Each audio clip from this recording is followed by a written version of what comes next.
Hi, I'm Nat. Hi, I'm Kai. And we're going in the same direction. Hi, welcome to the Same Direction podcast. Yay! All right, intro, first take. Beautiful. Yeah.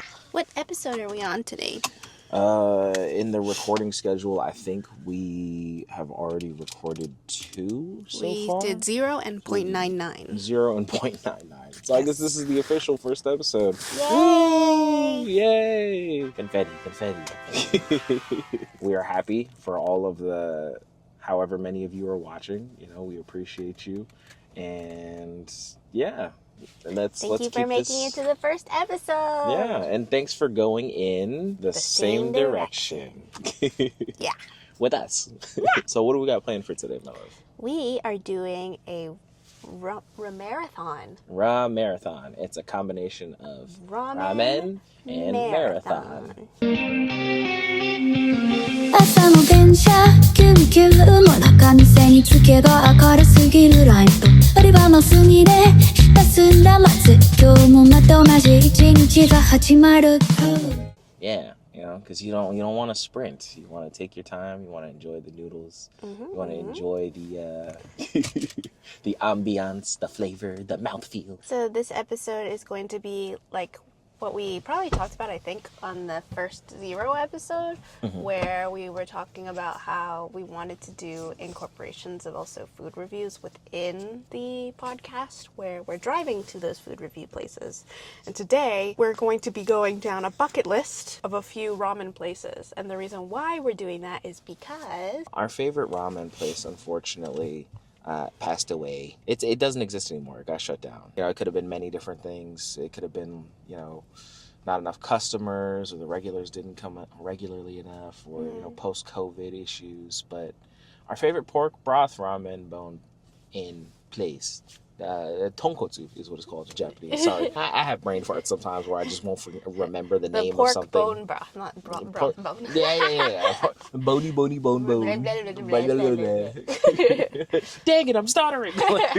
Our favorite pork bone broth place. Yes. They went out of business. Tonkotsu. They went out of business. But now we're looking for another really good tonkotsu place. Yes. Yeah. Yeah. And these were places that Kai found online. So they are places that we checked Yelp reviews and Google reviews. And yes, you have to check both because that's how they got us one time, where Google was like, oh, it's a 4.5. And then on Yelp, which we didn't check until after the experience, was a 3 point something. And honestly, it reflected more on the Yelp side. Yeah. So we checked both. And all of these places are about like a 4.5 or higher. And, you know, relatively similar scores on Yelp. As long as there's not like a huge discrepancy, then you know that there's not like something fishy going on. That's true. And we would hope there's nothing fishy going on because we're here for the pork. Okay. Yeah, we'll talk to y'all for a little bit while we're on our way there. I'm excited for today. I mean, we've been talking about this all week, so we've been super excited to try out like a bunch of different ramen places. I think it should be pretty good. I'm also hoping that they have good karaage chicken, because like fried chicken is really good. And the Japanese fried chicken, especially when it's done really right, you get that fried chicken taste, but you don't get that fried chicken feeling. You know the feeling that I'm talking about, where you have like a really, really good bite of fried chicken, and then like you just feel heavy afterwards, you know? If the Japanese fried chicken is done right, you don't get that feeling, which is nice. Yeah. I think that's something I love about Japanese. I also don't like when they like make it and it's like primarily just fried. You taste like the flour and the yeast. So I'm hoping that it's better. Yeah, you're supposed to use Japanese flour, which is much lighter, but some places they will just use regular flour, and thus you just get tiny pieces of fried chicken, which is it's not bad, but it's not true karaage. I know we sound like snobs, but it's just because we know what we're talking about. Well, he knows what he's talking about, because like this is like his primary area of expertise, because first of all, he's half Japanese, and second of all, he used to be a chef in a Japanese restaurant. I did, yes. I was a chef in a Japanese restaurant for many years. I enjoy Japanese food, I think, more than any other kind of food. Maybe it's because it's like a palate thing, or maybe it's just like a heritage thing. Because I'm also half Japanese, that like Japanese food just really hits the spot for me. I wonder if it's like that for other people, like where the food that they grew up eating is just to them always the best food in the world. Or maybe there are some people out there who are like, you know, I'm sick of the food that is in my culture. I will eat only other foods. We were talking about that actually not too long ago. My cousins are kind of like that. They're Japanese, born and raised, but they really just like Italian food. So they just eat a whole bunch of Italian food, which is really interesting. Yeah. And then I also ran into somebody online the other day. They told me they didn't like fried catfish, which, I mean, growing up, if you had anybody in your family that had like southern tendencies, or like they grew up in the South, or you know, and they knew about soul food, like fried catfish was like a pillar of soul food. It's just one of those things. And then I was like, wait, but like your family grew up out there. How come you don't like it? He's like, I just grew up eating it too much. And I was like, that's something that can happen to people too. Yeah. They just eat the same dish over and over, even if it's really good. They just don't like it.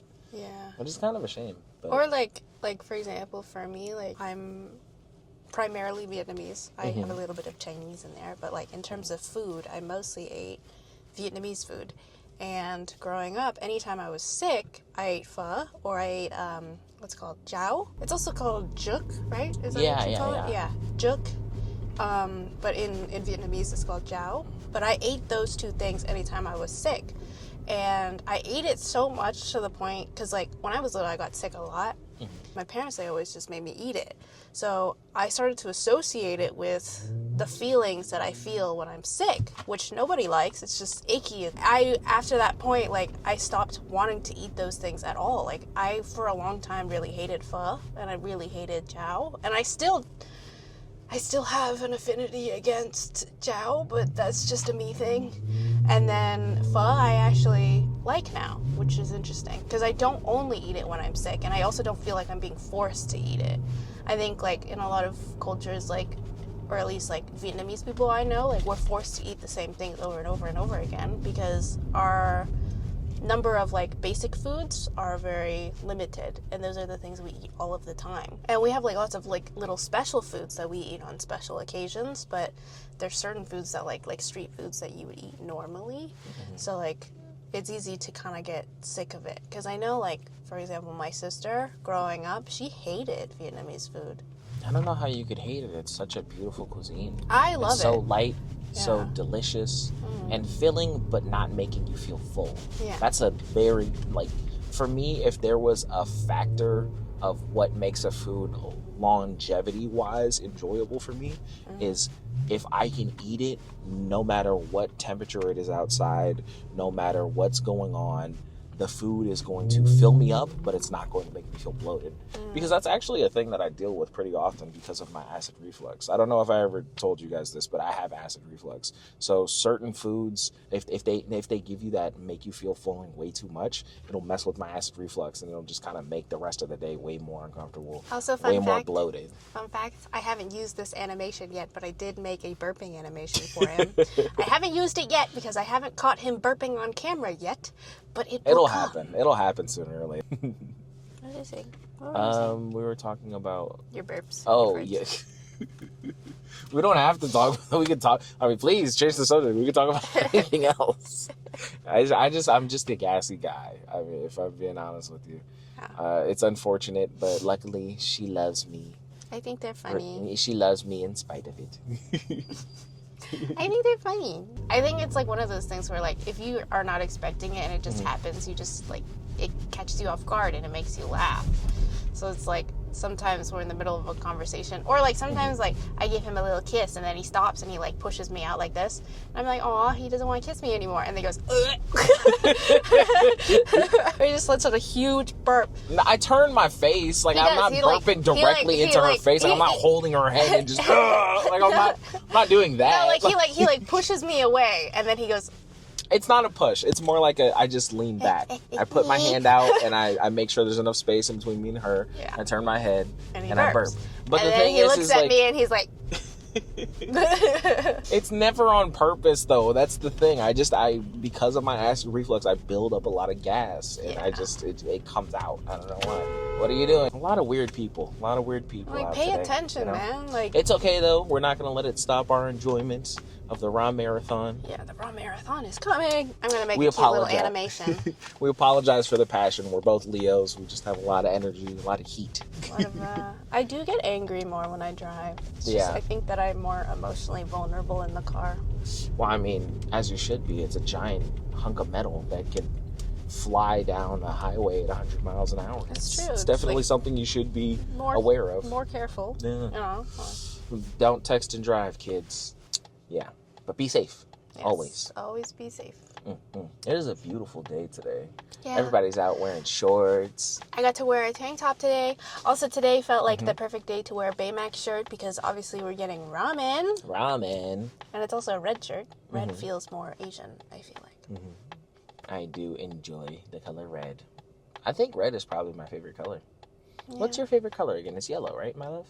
I don't really have like a favorite, but like if I had to choose one that makes me feel happy, yellow.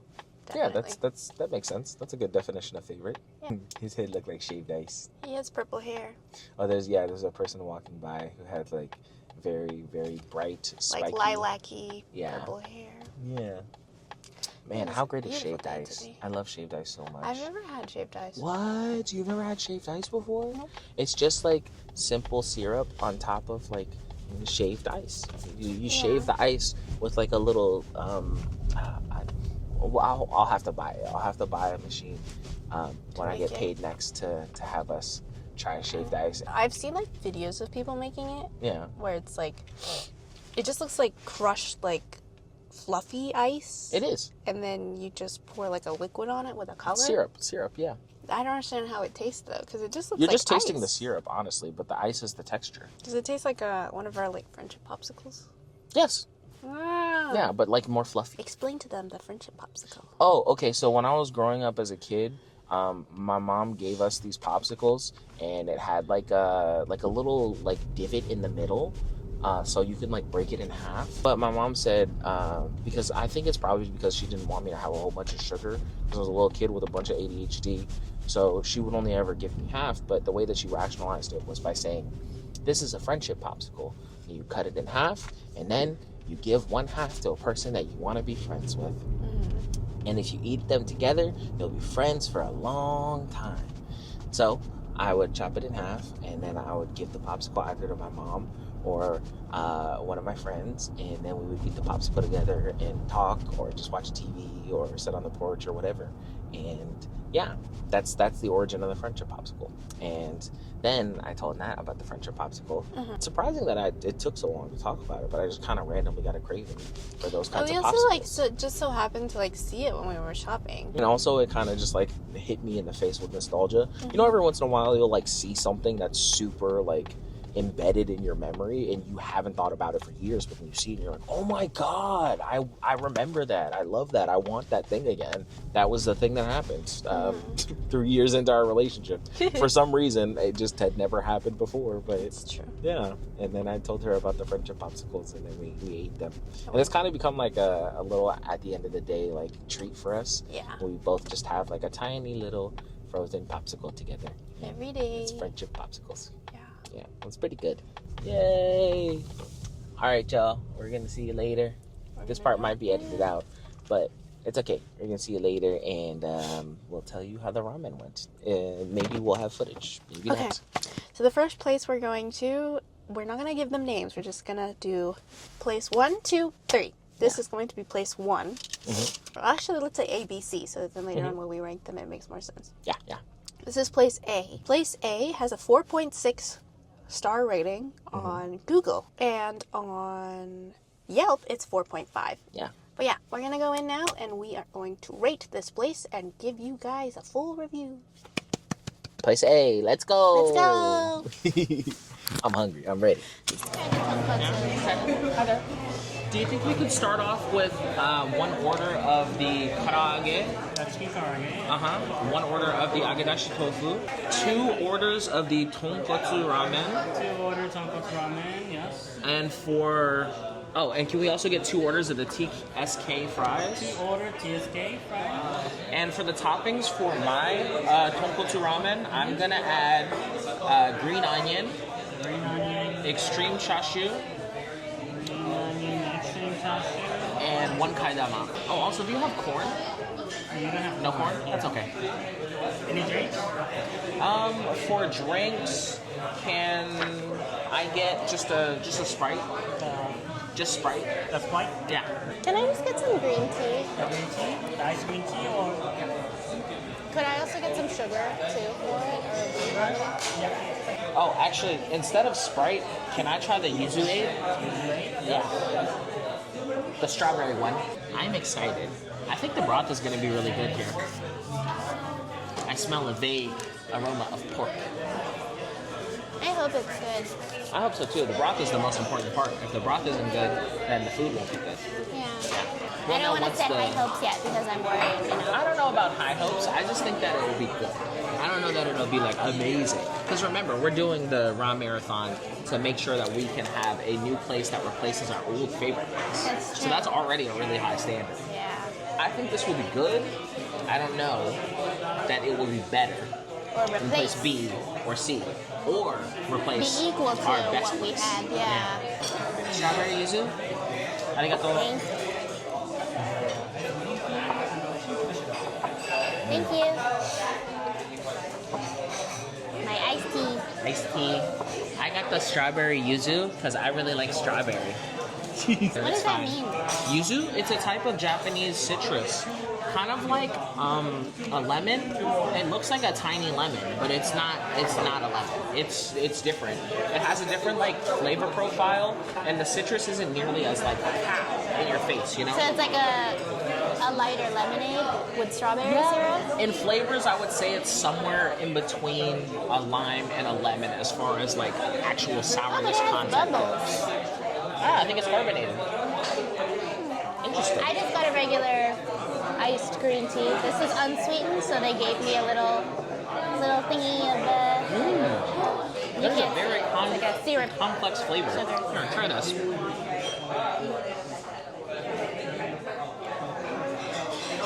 It's complex. I like it though. It's giving kumquat. Kumquat? I can see that. I think I didn't mix it properly. I'm gonna mix it more now. Ah, thank you. Thank you. Oh, kirei. Look how pretty it is. What did you just say? Oh, kirei means like pretty in Japanese. Beautiful. His Japanese isn't the best, but he knows like some words, I do. I know some words. and he Not all the words, and but he's some words. learning though. He's Yeah. learning. This is the agadashi tofu. This There's mushrooms, which is shiitake mushrooms. There's some shimeji mushrooms in there too. And then this is daikon. And then this is a shishito pepper. I think they may have grilled it, which is nice. Or maybe they didn't grill it, so that way it has more of a crunch. I can That smell way it. you It bite smells into good. it. Yeah. I would prefer the gravy to be a little bit thicker, but as long as the flavor is there, I don't mind. We normally get agadashi tofu at another place that we really like And their gravy, their agadashi gravy that It's they like put on top my is so favorite. thick and delicious. It's my favorite But we're not, ever. you know what? Let's give it a chance first before we already write it off. Thank you so much. Thank you. We got the TSK price. Okay, TSK fries. All right, let's try that agadashi tofu now. I'm gonna eat a little mushroom first. Yeah. Okay. Now let's try the tofu. Thank you. Sorry. Thank you. I shot a mushroom out. It's okay. It fell on the table as our server was serving us food, and It's she just alright. kind of laughed at it. I gotta work on my chopsticks. Good crunch. I like how this one is Good like. quality tofu. I would say that it's not bad. I like how this one is more like mushroom based. It is. I would like for the dashi to shine through more, but this isn't bad. It's a good take. It's a good take on agadashi tofu. I think if you want a more mushroom-based agadashi tofu, It's this perfect. hits the spot. Yeah. It's a bit strong in mushroom taste, Uh-huh. but I do think it's good. He's trying the fries. That's a good fry. Describe the fries. Crispy, thick, fluffy, perfect amount of seasoning.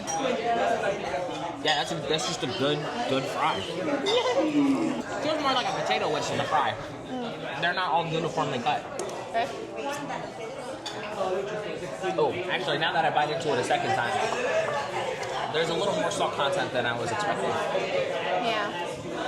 It kind of just seems like they sprinkled it over. It is a little salty, but I think that's because, yeah, like you said, they just kind of sprinkled it over. Well, the crunch is good though. I think their usage of making it like thin slices is what makes it have the ability to be so crunchy. Yeah. But, you know,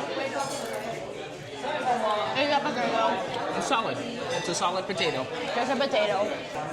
I definitely want to take a couple more orders of the TSK fries, just so we can have these at home. You like These them? are good. I like them. It's technically bad manners to do what I'm doing, to dip things into the agedashi gravy, but I like doing it. Yeah, I like this. I like these TSK fries a lot. I like the tofu, but you know, I like tofu. Yeah.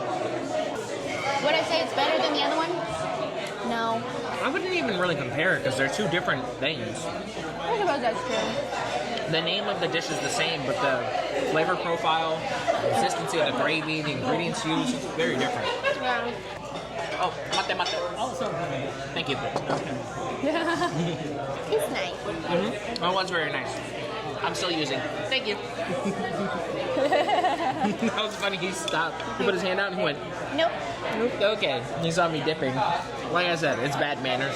You're not supposed to dip things into the leftover sauce. They're very like fast service here though. They are. They Good notice service. very I like it well. a lot. For us, good service is a really big thing. Oh, the thing that I said earlier was weight. Oh yeah. Mate is weight. Normally you would say mate kudasai, which is more formal and polite. But I had to say it fast, otherwise he was just going to take the plate and walk off. Yeah, but he didn't take it like disrespectfully. Yeah, no, he didn't. We are very picky when it comes to Japanese food, but this is a solid experience so far. It feels more modern. The place that we like to go to is a more traditional Japanese place. Yeah. This feels more like fast-paced, more modern. I really do love these fries. They're so good. Probably my favorite thing so far. And they gave us the chicken karage too.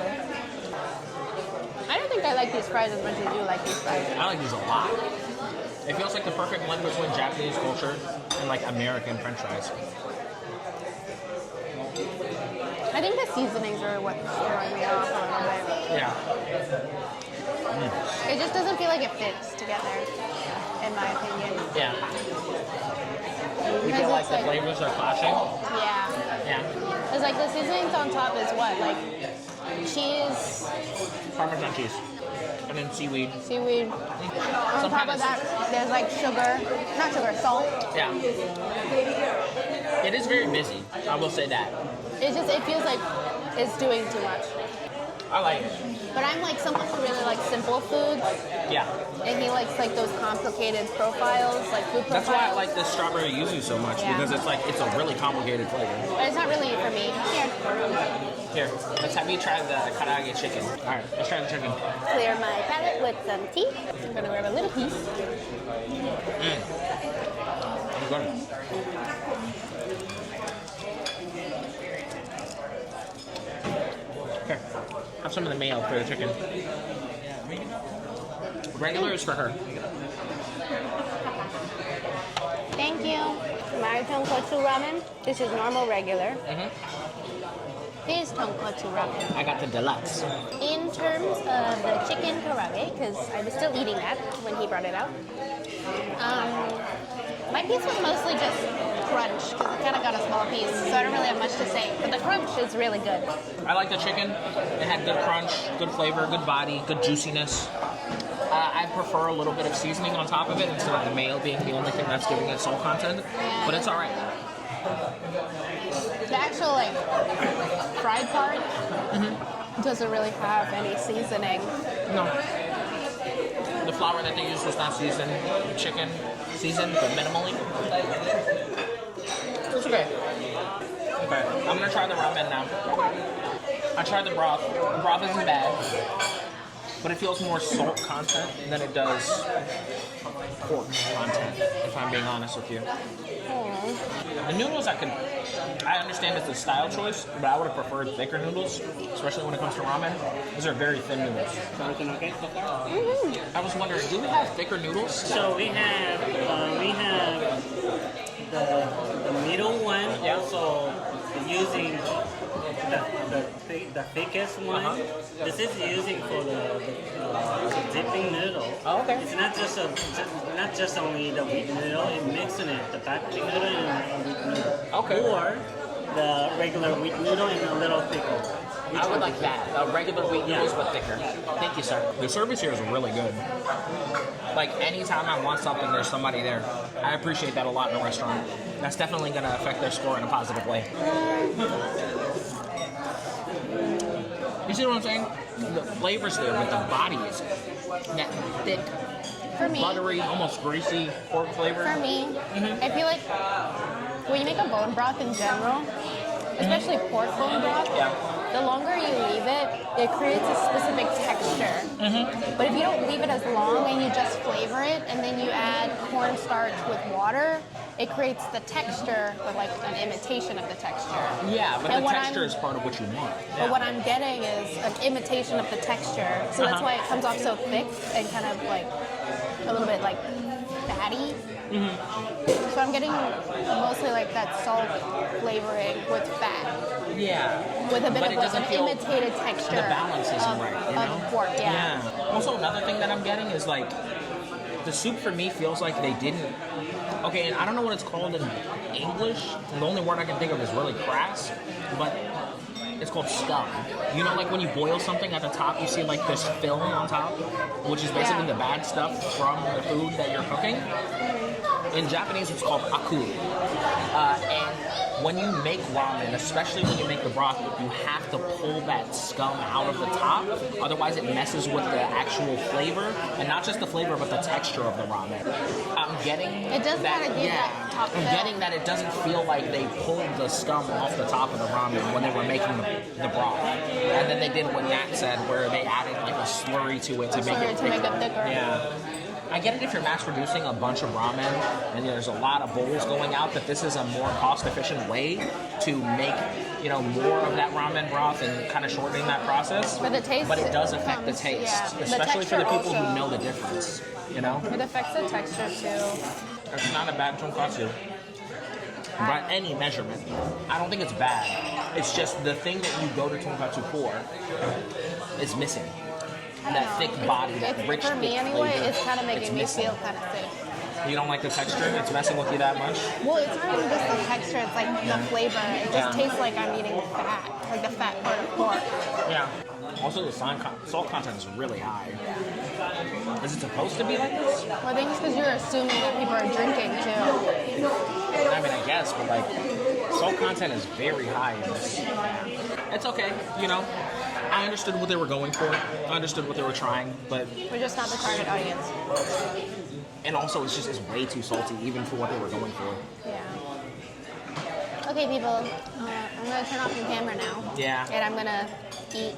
And Sounds also, when we get back to the car, we can do a full review. Yeah. Bye-bye. Okay, guys. We're back in the car. That was place A. And I have the receipt. Yes. So we're going to go over the individual items that we ordered. Yes. We're going to give them a ranking from 1 to 5. And then at the end, we will give a overall ranking of the entire restaurant Together. on a scale of 1 to 5. To be fair, we will rank individual things, like customer service, their actual ambiance, their food, I guess, in general. Yeah, I think those three are good. Ambiance, food, and Customer service. customer service. Okay, so let's start with food first. Individual items. The first individual item we got was the agadashi tofu. I would say that the agadashi tofu, it was good, but the dashi felt more like it was a showcasing of the different types of mushrooms inside of it, as opposed to a regular agadashi tofu.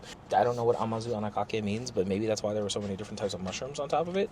So maybe I'm ranking it based on the wrong things, which, you know, I'm fair and open to.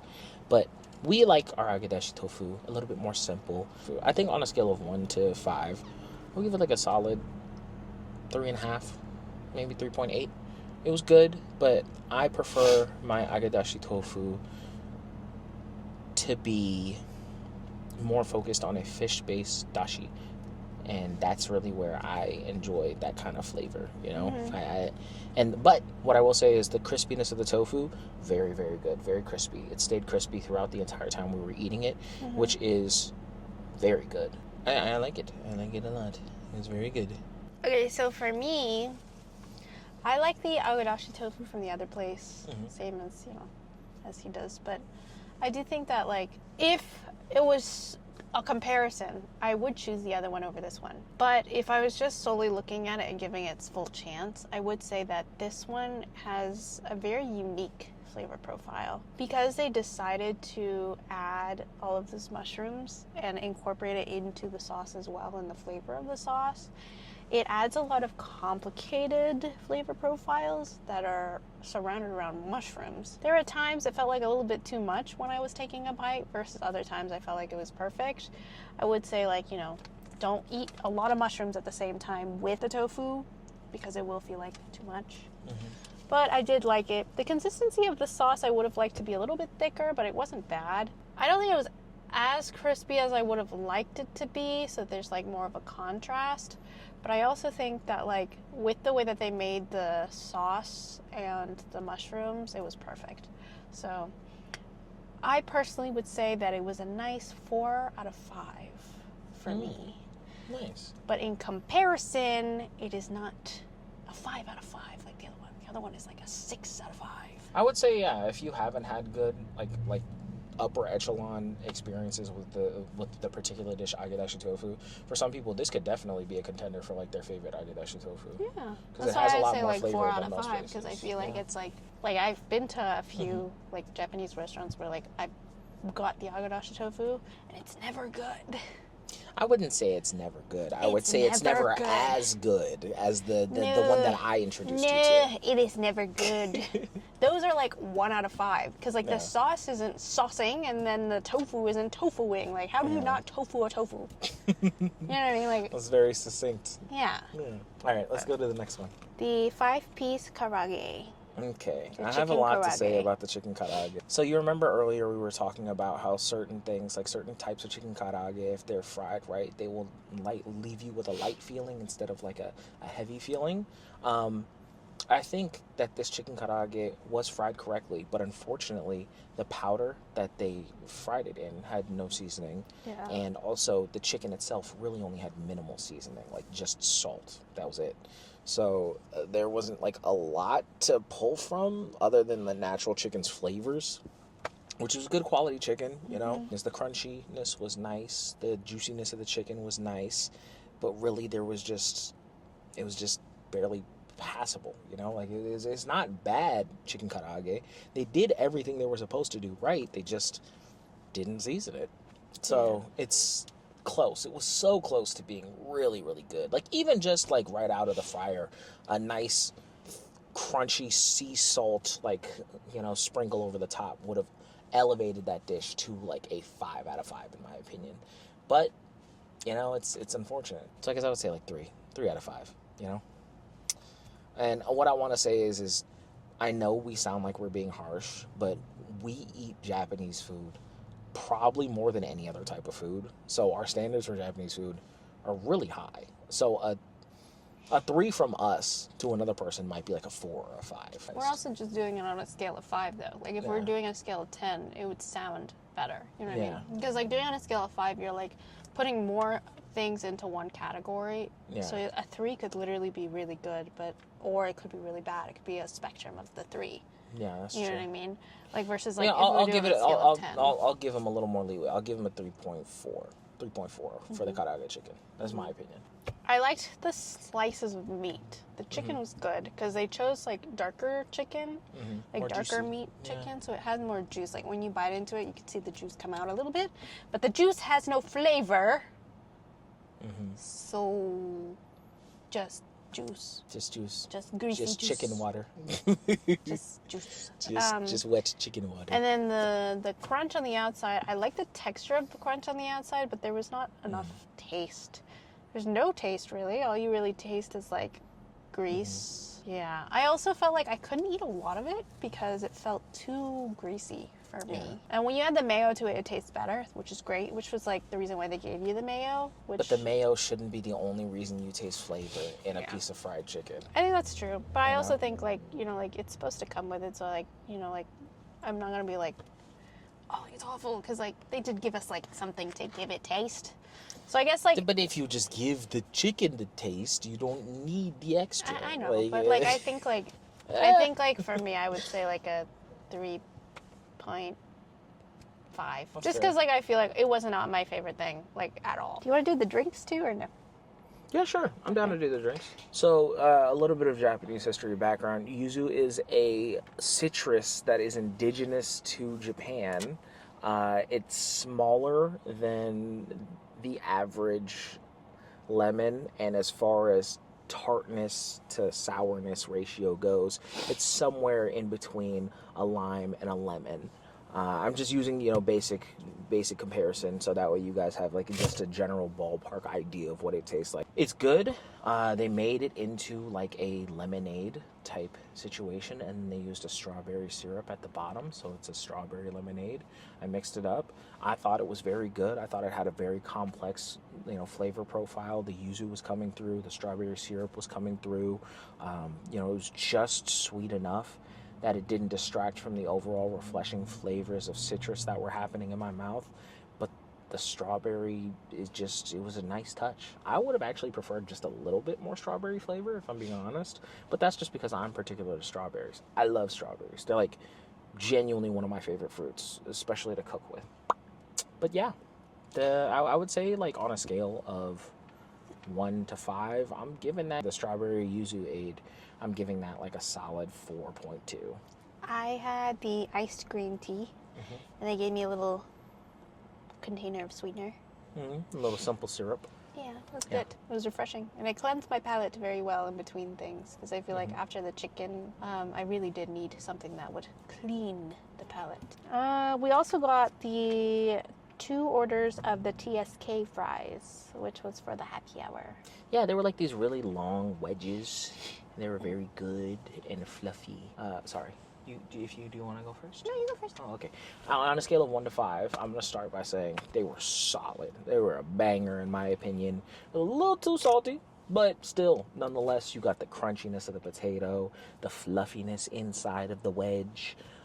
You got a nice salt content. You had a nice blend of, like, nori and Japanese seasonings. So, yeah, like 4.2. Solid 4.2. It's just a little too salty for me. It would be higher ranking, but they didn't really season the potato, I think, close enough to after it came out of the fryer so that the salt would melt into the potato. They just kind of put sea salt chunks on top. I prefer when the salt on a fry melts into the fry, so that way the flavor is blended together instead of me taking a bite of potato and getting a chunk of sea salt flake, because that makes the flavoring kind of inconsistent. That's true. I liked the style of cutting that they did, where it's like this nice thin, like, curly wedge, because, like, wedges normally are like fat in the middle triangle wedges. But these were like swooped They were like edges, thin wedges, you know? cut wedges that were really nice, and that helped it with the crunch factor, because it got really, like, Crunch. nice and crunchy, which is what you want in a fry, you know? But it also wasn't so crunchy that it was hard. It was still soft, which I really liked. You got the pillowy potato in the middle. Yeah, but I do have to say, for me personally, all of the seasonings on top were just too complicated. Like, the choice of using, what was it, Parmesan cheese? Because Parmesan cheese has kind of like a really strong tang to it on top of seaweed at a Japanese restaurant, where most of the flavor profiles, whether complicated or not, are usually softer. It just felt like too hard. It felt like the flavors were clashing, fighting for space. It was just too much. So I think for me, I would have to say it's like a 3. 3 out of 5. To give context, though, that was part of their happy hour menu. So it may have just been seasoned more generously because people are going to be drinking. And Yeah, when I people did drink, mention that, yeah. usually they like salty stuff. Yeah, you did mention that one. I mentioned that earlier. The next thing is the tonkotsu ramen. You want to go first? I want you to go first. Okay, well, mine was just the regular tonkotsu ramen. For me, I felt a little bit uncomfortably sick when I had it, just because I feel like the broth was the main part that I had an issue with, because the broth itself, I could taste the pork, which was a positive, right? But it's heavily leaning on the side of like the fat portion of the pork broth. And I feel like when you create pork broth, you have to have a nice balance of like both that thickness of the broth, but also a smooth richness of the broth, of still containing the taste of like the pork, not the fat part. And for me, it just tasted like straight pork fat. And on top of that, it felt a little bit like it had this thin texture, but simultaneously not, which is a texture that you get when you add in a cornstarch like slurry, that you add cornstarch with water and you add it in, and it creates this thickness, creates an imitation of that texture, I suppose. You can taste the difference if like you've tasted that difference before. And so for me, I could taste it and it made me feel kind of sick and uncomfortable, and it was just too much. It's just too heavy. And also it's very salty. Very, very salty. And we were talking about when we were in the restaurant why they would have made that choice. And it's because when you are making a pork broth, it is very time consuming. It takes a lot of time, a lot of effort. So what some places may like to do is make a big batch and then take from that base big batch and add water and thickener and just a little more salt to try and stretch it and make like the process of assembling a bowl of ramen a little bit easier. It's just, you can imitate it, you're but it won't be exactly imitating the same. something that you don't need to imitate. You just use more of the original broth, and I get that that'll be a little more expensive, but you're shipping out a noticeably more inferior product when you do it what it is that they're doing. And we're not just saying this as like this is what we think. We are very sure that this is what they do because they brought us more broth, and the broth that they brought us was closer to the original flavor of like a actual, like bone pork broth that you would boil up more, And we noticed that because it was a different color, it was a different consistency, and the texture was different. Now, they did add a little bit of, the slurry. The slurry that I thought that they had, to the pork broth that they brought to us, because I told him, I was like, hey, it's a little bit salty for us. Is there anything you could do? And the gentleman who was serving us, he said, I'll bring out some more broth. I'm so sorry. He brought out broth for me, and he waited for me to try it. And then when I told him it was good, he said, oh, okay, that's good. Thank you. And I was like, can we have some more broth for my girlfriend too as well? And he said, yes. And he went and he got broth and he poured it in. And then he asked, like, is this enough? Is this good? And then there was still like a small amount of broth at the bottom of the container. And he only poured part of the bowl, and then he left the rest. He looked at it and he left the rest, and he put it down. He was like, is it better? He was real sweet. He was like waiting for us to make sure that it was good, asking if there was anything else he could do. It was like, he was very attentive, and he was very sweet. But the reason we knew that they were using a slurry is after we had gotten done with our meal,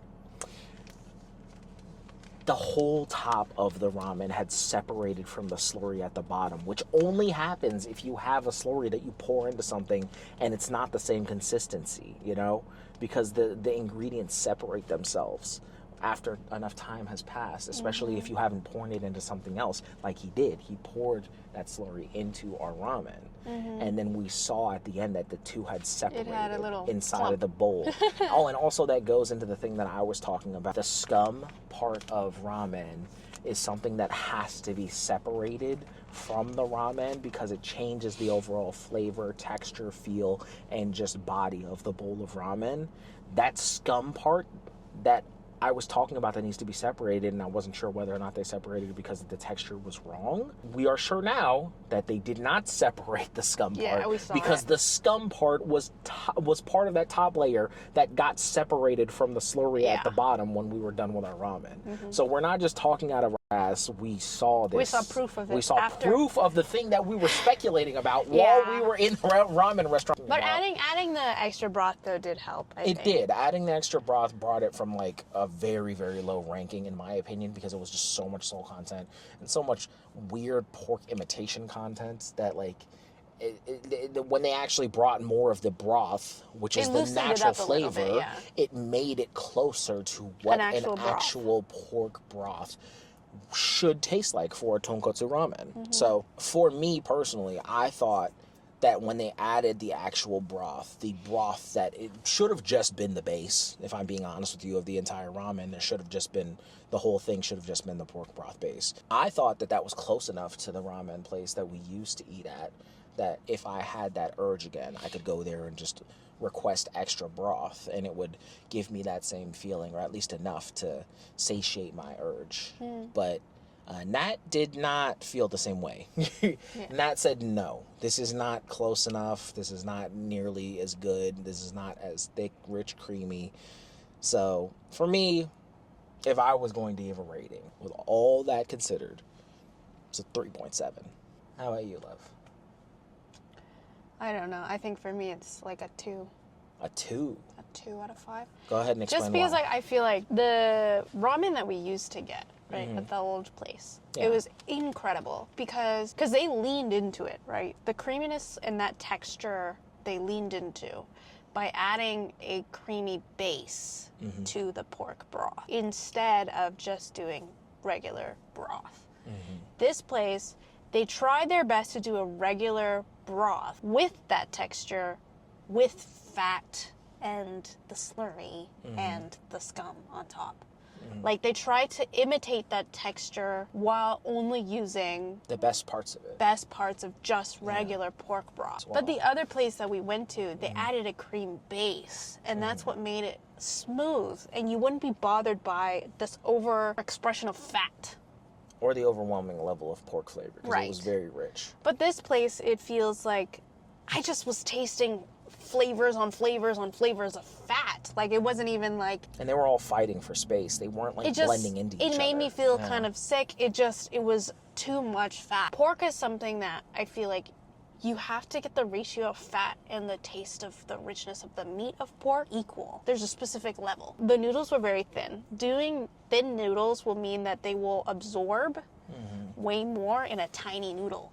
Yeah. So as a result, that's when I ate the noodles, it just felt so salty and so fat, and it was not for me. That's also another thing we have to talk about, the ramen noodles. We didn't talk about their texture before, but they were the very, very super thin noodles, like as thin as this little pinhole that I'm holding up that I'm now realizing you're not going to see. You're blurred. Yeah, Maybe I'm you can blurred. put it over here if you want. Yeah, just do like the tiniest little pin in your fingies.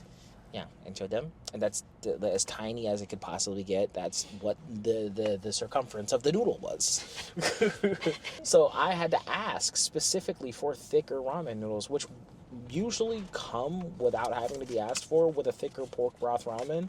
Normally they'll have like a medium thicker wheat noodle. But they only had that for a different bowl of noodles. Yeah, and you had to order that specifically, which is odd to me. I was not expecting that, if I'm being honest. Yeah, but even that thicker noodle, I don't think would have saved it. Yeah. Yeah. I want to be honest, the ranking that I had, the 3.7, that is after they fixed the ramen. Had they not fixed it, my ranking would have probably been like a 2.2. Yeah. Yeah, my ranking would have probably been like a 2.2 or 2.5. Yeah. Overall, if we're going to rank the food on a scale of 1 to 5, what are we thinking? 3.5. Yeah. I would say, accounting everything, probably like a 3.75. But yeah. Okay, so now we're going to rank the other 3 categories we talked about. Ambiance, service, and we just did food. So, yeah. As far as service goes, There was never a time that when we were eating, there wasn't somebody around the corner cleaning off the table or asking us if we needed anything else or how the food was doing. They were ridiculously attentive, almost bordering too attentive. Yeah. Yeah, and it was great. And He was not sweet, in a bad though. way. It It was was like a very sweet sweet. way, like somebody like if you go to somebody's house and like they make you a meal and they're just kind of sitting next to you and like just watching you enjoy And the what meal. he's It felt particularly like that, talking you know? about is because he was like dipping his like chicken and fries into the agadashi tofu sauce. Oh, I was, And, which like, is completely bad manners. You're not supposed to do times, it. like right back to back after each other, 3 different servers were like, he. Yeah, no, because they saw that the bowl was empty, Yeah. which means that the person's done with it, but I was not done with it, and as one person was reaching for it, I stuck a french fry into the gravy, and he went to reach, and he went, and he pulled his hand back, and then he just walked off. Yeah. I would give their service like a 4.7, like a solid 4.7. The only reason I wouldn't give them a 5 is just because they interrupted my meal a couple of times while I was eating, and I would have to like stop eating to just be like, and I don't know if you guys have ever had that moment where you just take a bite and then somebody asks you something, you have to try your best not to choke and finish what you're eating and then respond to them in like a timely manner.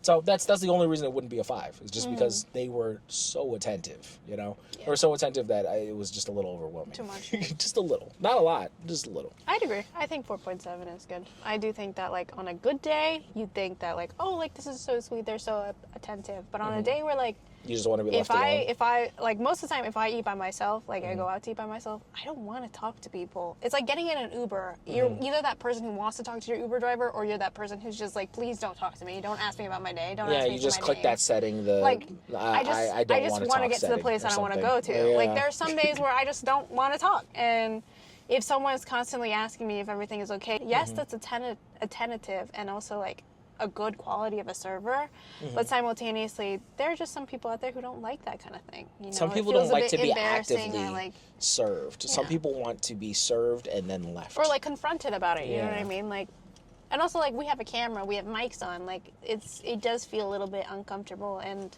disrespectful to like be saying all of these things when the servers are constantly asking like, is it good, are you okay, like is the food really good, like That's why we didn't do the ranking in the Yeah, restaurant, in the by the restaurant, way. 'cause that's We also could have done the disrespectful. ranking in the restaurant, but we didn't want to be disrespectful to their establishment. We didn't want to be disrespectful to, you know, the hard work that the servers were doing, because they were doing a really good job. There is something to be said about like if you are filming, sometimes people try and do a little bit. Okay, guys, editing that here, obviously. I wanted to come in at this point to also make it clear something that I noticed while editing. In the footage, you won't be able to see this because I blurred all the waiters and everything in terms of privacy and respect. A lot of these things that we're saying about the customer service ends up not necessarily being authentically true, because in the background, things that we didn't notice or didn't see was things like one of the people who were helping us was doting on someone else to make sure that they were doing things correctly, specifically when it came to our table. And they also kept acknowledging and looking at the camera, things like that, trying to be in the camera. And I think that this thing that Kai is mentioning right before this, which he doesn't entirely make like a full thought from this, but I wanted to emphasize this idea that sometimes when you do enter places with a camera, they will act outside of the normal realm of normal, especially for their job. And for a restaurant, you would often see that a lot of the time they excessively try to be there, to be attentive, do like extra things, constantly ask if everything is good, things like that. And that was something that they were doing. And the rating that we gave was under the impression that this was something that they do normally. Well, we see like a real example of what a worker does later in the video. We find like the perfect person who knows that we're filming, but also does not hesitate to continue to do his regular job, to do his regular things. But at this specific restaurant, it was very clear that they were going out of their way to constantly ask us if everything was okay, to constantly try to do anything to fix the food that we were asking or having issues with. And I didn't see that until I looked back through the footage. So I do think that I wanted to mention that just so you guys know how that affects and reflects onto our ratings, because we didn't know. I did feel like I was a bit overwhelmed by how much and how attentive they were, and there's a reason for that, because they were overperforming in order to, I guess, look better. I mean, obviously you see someone with a camera, you don't know if they're a critic or you're in the presence of someone who is famous on social media or an influencer. Obviously, like, I'm not like a big time creator. This is really just something that I love to do, and I just wanted to make note of this. And I had already, by the way, talked to Kai about this, and he agreed that it would be important for me to also take note of this. But yeah, that's it for me. I'm editing that, so let's go back to the podcast. Overall ambiance, I thought it was sweet. It was a nice little quaint area. Lots of wood. It felt very traditional meets Japanese modern aesthetic. That's what it felt like to me. Yeah. So I think their aesthetic, I would give like a, and plus there's like a a lot of 4.2. room. I feel like a it lot felt of roomy. like It didn't feel like a lot I was of going to like bump into Japanese anybody. like restaurants are kind of small spaces. I feel That's like. true. It didn't feel like when somebody was rounding a corner that they were going to bump into us, or they there's were plenty of ever room. too close to our seating. Yeah, So it was a liked good vibe. was good. 4.2. I'd say a 4, just because I feel like it's cool. It's good. Yeah. But I wouldn't be like, I'm mind blown. You know what I mean? If we are going to give an overall ranking, I would say overall, service, ambiance, food, everything included, I would give them a 3.9. 3.9. They're not a 4-star, but they're not a regular 3-star either. There are a lot of things that they have going for them, a lot of things that they did well, but there are just a few areas that they could really improve at, and unfortunately the food is one of the areas they can improve at. Which is like their main thing. So Yeah, it's unfortunate. I think for me, I'd say close but not exactly the same as yours, 3.7. Yeah. Not because I'm being picky, but because it is something that I would try again. But I would try different things. Yeah. So I do think that, like, because of the fact that I would try it again, it automatically bumps it up higher because of the customer service, because of the rest of the components. But it's still not reaching a 3.8 or a 4 because the food that we did try, which is a lot of the things that were on the menu, were not to my best liking. So if I were to try it again, I can't guarantee that it'll be good, but I'm not saying that I wouldn't try it again to try new things. Well, one thing I could say is this place was better than Gordon Ramsay's restaurant. Oh my god. Also, stickers. Yeah, we have stickers now. Can you see that? Yeah. I don't know how are we selling these? Well, to start, I'm gonna have like a little stack in the car for when we have guests. Oh, we're gonna give them out. Yes. That's nice. Since Sunny was in the first episode, or episode 0, I'm gonna give him one. Oh, we're nice. gonna see him tomorrow, actually. Yeah. Gonna give We him haven't one. decided whether or not we're gonna film. And then once the podcast starts to pick up, if you guys would like it, I can also sell them on Etsy too. And right now, this is the only one that I have. I have other animations of Kai as well. But for now, this is the only one that I'm doing. And if it picks up and you guys want, I don't know, the burping one or the sighing one, I can also do that too. So. And also, we can maybe do like a little animated version of you. Oh, no. Kai is the star. No, He's so I cute. think that we should do an animated version of you, Goob. I don't know. Because you're adorable, and like if we make a tiny little animated you, then I will want to put it on all of my things too. I think, like, you know, if I reach the point where I have finished my design for my PNG tuber or VTuber, then I will work on maybe stickers for that. But that probably won't be for the podcast. That will probably just be for, like, I don't know, art videos, like talking over art videos, or if there's ever a video where, like, I'm extremely sick or something and I look awful, I'm just like, We'll just throw the PNG tuber on the screen. Hi. All right, well, that was our food review. We're going to see you later. Thanks for going the same direction with us. Bye.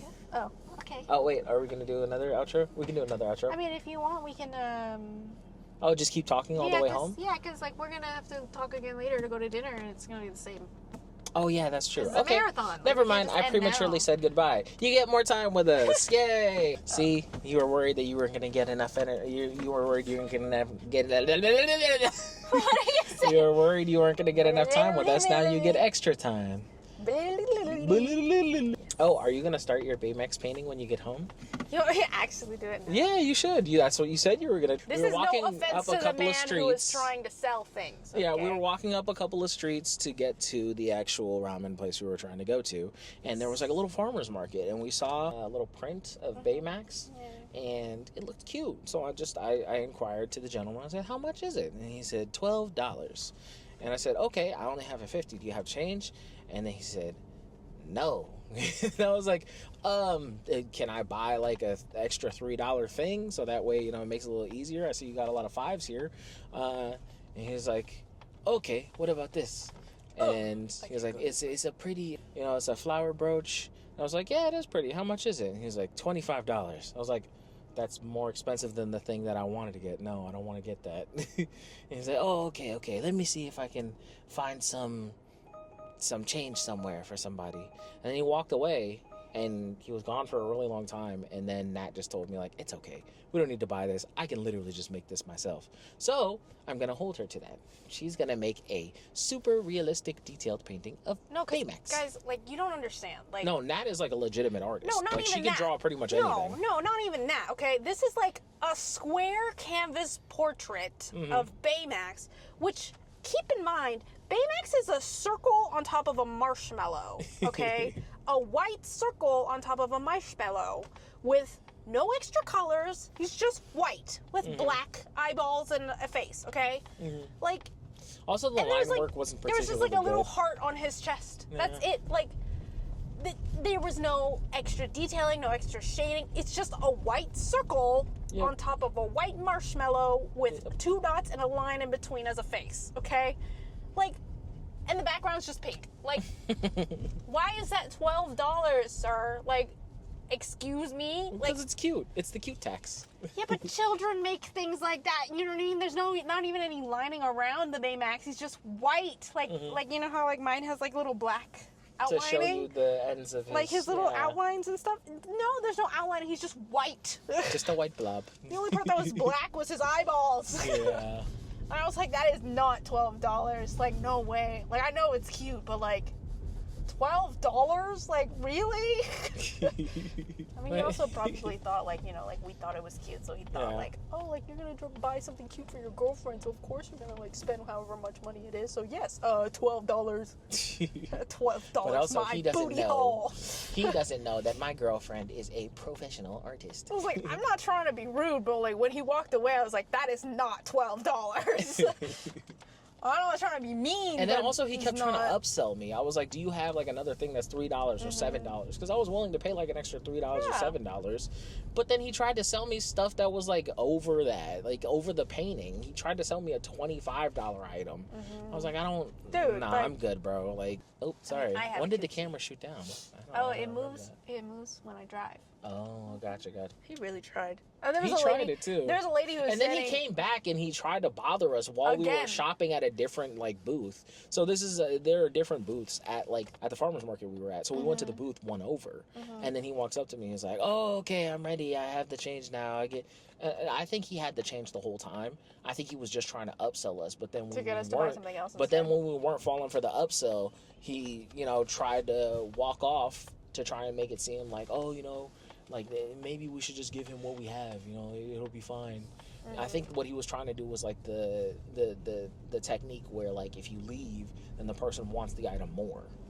Yeah. But that didn't work for us because we were on the fence to begin with. I was like, no. Like, Yeah, and then he was like, no, it's okay. I can take the 50. I was like, no, we're good. you are man." not taking the 50. And then he sir. left, Like, and then he came back, twice. and he was like, "It's okay. I have change now." I could see him the whole time. He didn't go to anybody else. No, he just He didn't wanted go to her. get change from anybody else. He had the change the whole time. He was just playing with us. But then we're getting less and less interested. He got more and more trying to Like, get the urged, money from yeah. us. And then he was like, "Yeah, here's 38. Here's 38 change. You can take the painting now." I was like, "No, it's okay. We don't want the changed painting our minds, anymore. thank We're you." good." He's like, "Oh, okay." I was like, "Dude, like." you didn't have to play the game. Like, if you just gave me the 38 at the beginning, I would have probably just paid the $12 because I didn't care. Like, so what are we gonna do when we get home? Cuddle. Yeah, cuddle, watch some anime. Yeah, I also do have homework I have to do because, by the way, I'm in school. What are you doing? It's the Biotech. +1 program? 4+1 program, Yeah. so I only have an extra year of a master's, and I started my master's early while I was still in undergrad. Nice. So now I'm in grad school to get my master's for biotech, but I only have 1 year. So. Biotech and psychology, right? No, just biotech. Biotech. The psychology was undergrad. Oh, okay. I'm done with that. That's I finished all that. Gotcha. Oh wait, so you're not doing two Anymore? master's programs? No, I just one. Just the one? Just the biotech? Yep, just the biotech. Oh, okay. I thought it was still two. Yeah. He gets confused about my school stuff. It's not I that he do. doesn't. It's not that he doesn't care. It's not that he doesn't pay attention. No, it's just she tells me so many different classes and things that she does. She's really smart and she understands this stuff. And she's like, all the different classes she takes, she tells me about every single one of them. So sometimes I get confused. I get confused because I'm not really a school type. Yeah. I like to support her, and I hope that, you know, that she appreciates my support. And I do all. appreciate his support. Even, I don't always get it right though. Even if he doesn't remember or like he doesn't always get it right, I know that he knows that I work hard, and that's all that's really important. She works hard, and I care about the fact that she's really trying to invest in herself and invest in our future and our children's futures, because we're gonna have babies at some point. Yes. Yeah. We have been running into a lot more adorable babies. When I was at work, there was a little kid. He showed me his little fire truck, and he goes, shh, shh, shh. That's a really I was like, cute that's story. cute, man. It's cool. You should tell them the story. Oh, the whole story? Yeah, Oh, okay. it's a cute So story. I was at my job, and I was standing outside because I just wanted to get some air, and then a car pulled up and stopped and dropped off this old lady, and there was just a dad and a mom, and then there was a little kid, but I couldn't see the kid at first. And then I see little eyes kind of like float over the top of the window, like a windowsill in a car. I just saw little eyes, and then like a whole little face popped up, and then the little kid, his mouth is open and he's staring at me, and then I look at him and I wave and I go, hi, and then he waves back at me, and then I wave back at him, and then he stops waving, and then he waves again, and he keeps like stopping and waving again to see like if I'll wave back at him. And then around like the 4th or 5th time, he like pulls on his mom's shirt to show her that like I'm waving,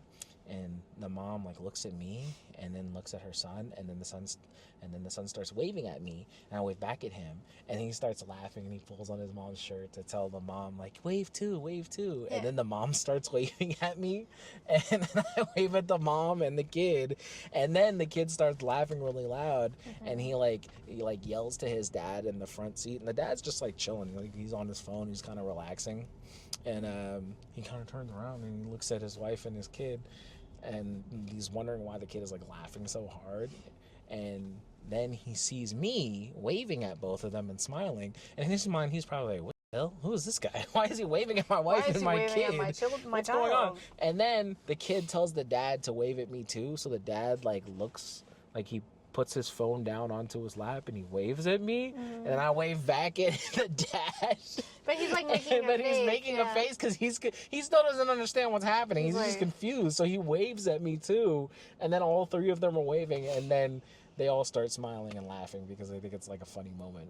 And then the little boy, he pulls like his fire truck toy, like he goes down behind like below the windowsill again, and he grabs like this fire truck toy that he has, and he puts the fire truck toy on top of the windowsill, and he moves it back and forth, and then he looks at me and he holds up the fire truck and he shows it to me on the window.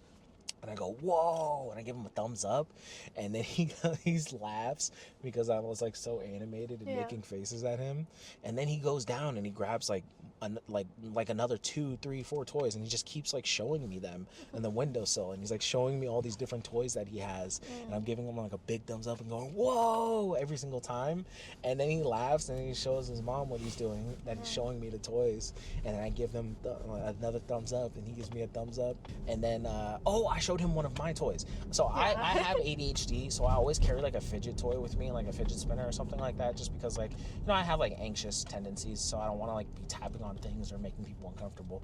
So I pulled out the fidget spinner I had, and I showed it to him, and he was like, and he made like a big like smiley face.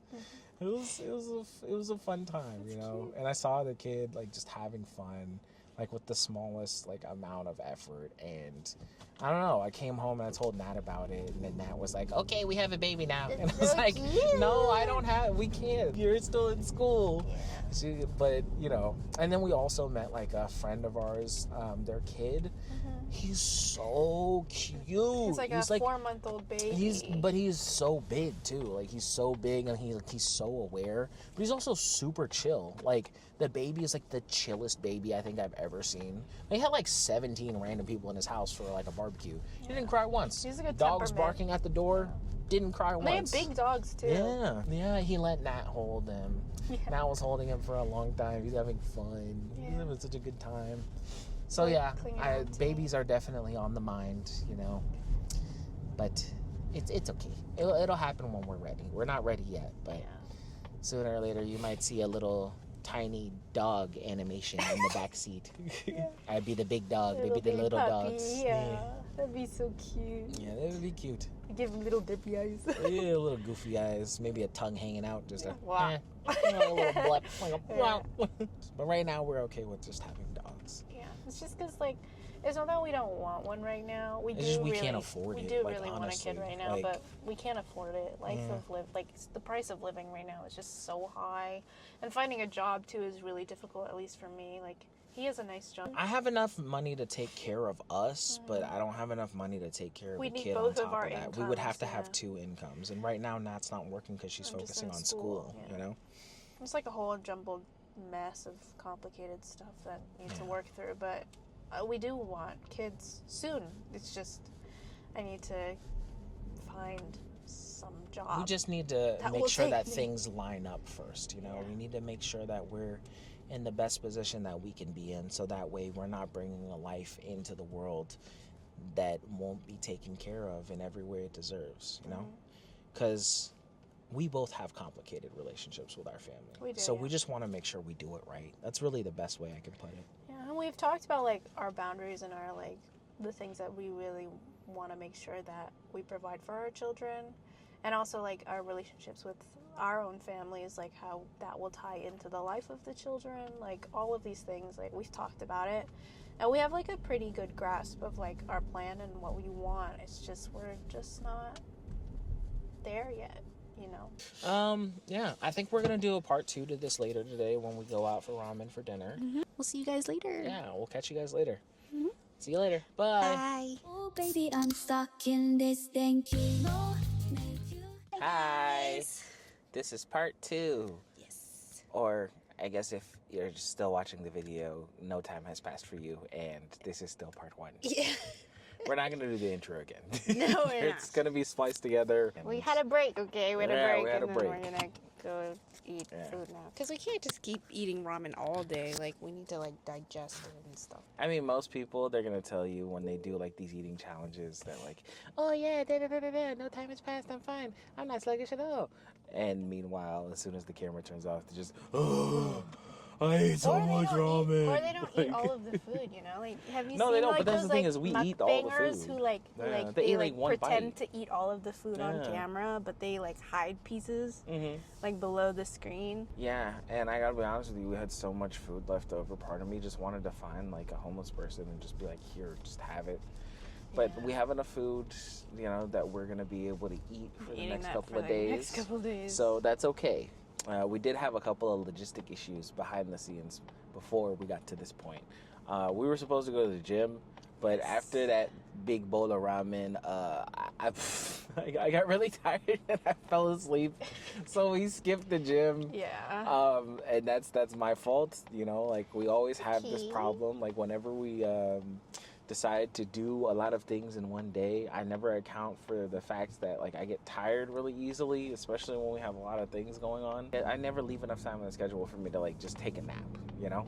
And I'm old now, you know. I'm 32 this year, so you know, like just taking naps are just kind of necessary for me if I'm gonna be doing lots of things. But all that needless to say that, you know, whenever I tell Nat like, oh yeah, I'm just gonna take a small nap, that doesn't really happen. I lay down and then I don't get back up.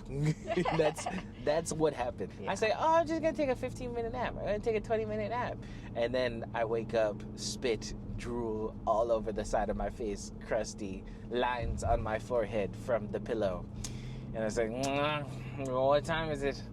And she says, it's 8 o'clock. I'm like, what? What do you mean it's 8 o'clock? Yeah. I laid down at 5. And she'd be like, yeah, you were really tired, so, I just let you sleep. I'm like, what? No.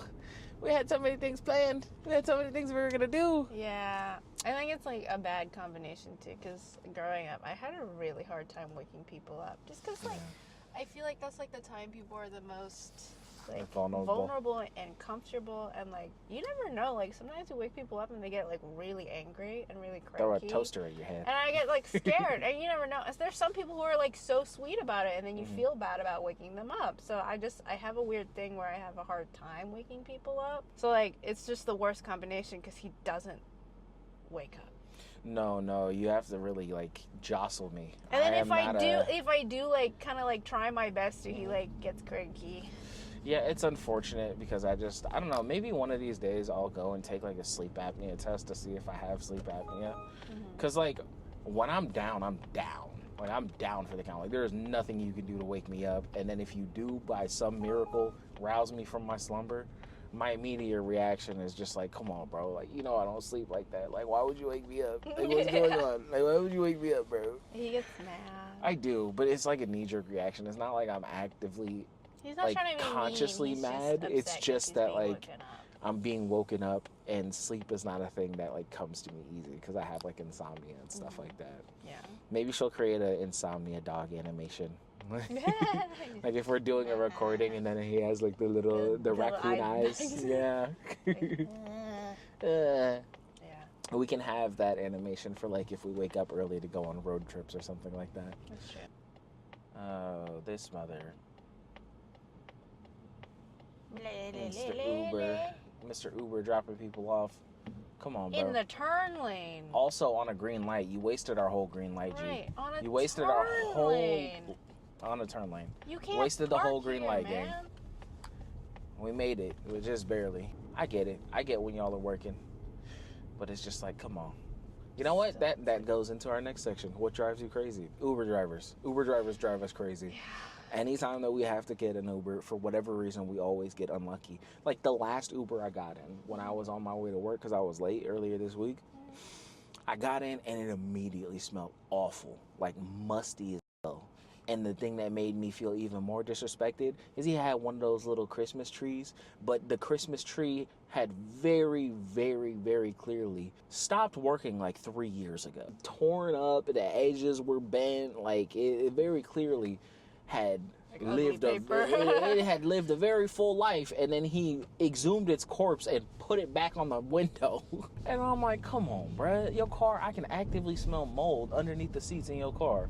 And I put the windows down, and he was just like, oh, it's kind of hot today, huh? Like, trying to play it off. And I was like, you know damn well that's not why I put the windows down. And he put all the other windows down, too, because he's like, oh, he knows. Yes, I know. I have a nose. Like, come on, bro. Of course I know. How could I not know? You know. You've been sitting in the car all day. The heat probably also brings the smell out more, too. Yeah. He must have spilled something and he just never cleaned it. Yeah. And it's just permanently that smell now. Yeah. You just kind of run into it. It's a statistic thing. Oh, now we're behind a Waymo and we're behind an Uber. Oh, great. Now we're stuck behind both of them. Excuse me. Mm-hmm.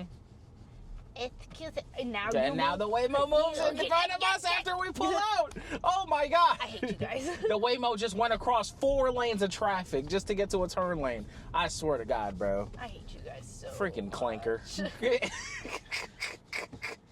Racist. Okay, well, there we go. Face racist. So this is place B. Place B. Okay. Yes. So place B on Google has a 4.4 star rating, which is lower. Keep in mind, lower than the place A. Our ranking for place A was lower than what Google and Yelp gave. We gave a. You gave a 3 points. What? Like it's 3.6. I gave said 3.9. I think I said 3.7. 7. You said 3.8. No, I said 3.9. On Yelp, this place has a 4.2 star, and it's a spacious ramen eatery featuring standout tonkotsu with a creamy broth. I mean, they said creamy. We do like creamy. That was what the last place was missing. Yep. So we'll have to see. We will see. We will see you in the restaurant. We will go to the restaurant. See you later. Bye.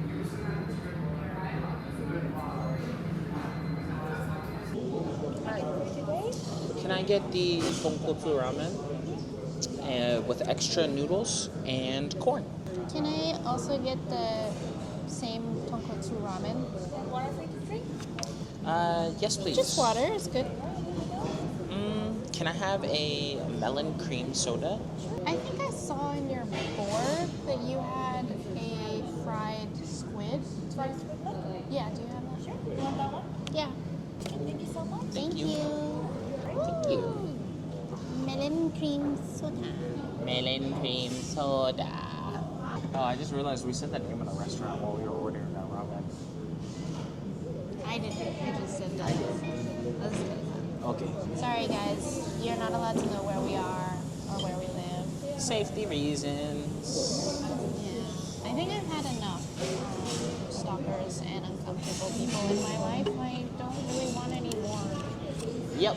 Do you want to tell that story? I don't know if you guys saw my video. I think it was like a Valentine's Day video, but I was getting ready for a Galentine's Day thing, and I was talking about my experiences in the past. And one of them, what did I name her? It was the last person I talked about in that video, but I forgot the name that I came up with. Anyway, I filed a report against her, a case against her at my school. And so the way that it works is you file a sexual harassment or sexual assault case against a person to this office at my school. And they talk to you, they interview you, they talk with you about what it is that you want them to do to keep you safe and make you feel safe. Basically, what happened was the lady that I ended up talking to in the office, she was my, I guess, case manager. She told me that she would talk to this person, this girl, about not seeing me anymore and staying away from me, keeping a distance, or else I will have to elevate to a higher case of importance, I suppose. And basically she just warned her, like, what you did was sexual harassment, you cannot be around me anymore. And I brought up the possibility and the question because this girl, she was kind of copying me, and she found out I was in the master's program. And so she also applied for the master's program, and she asked the professor that I had with her to be her reference for it.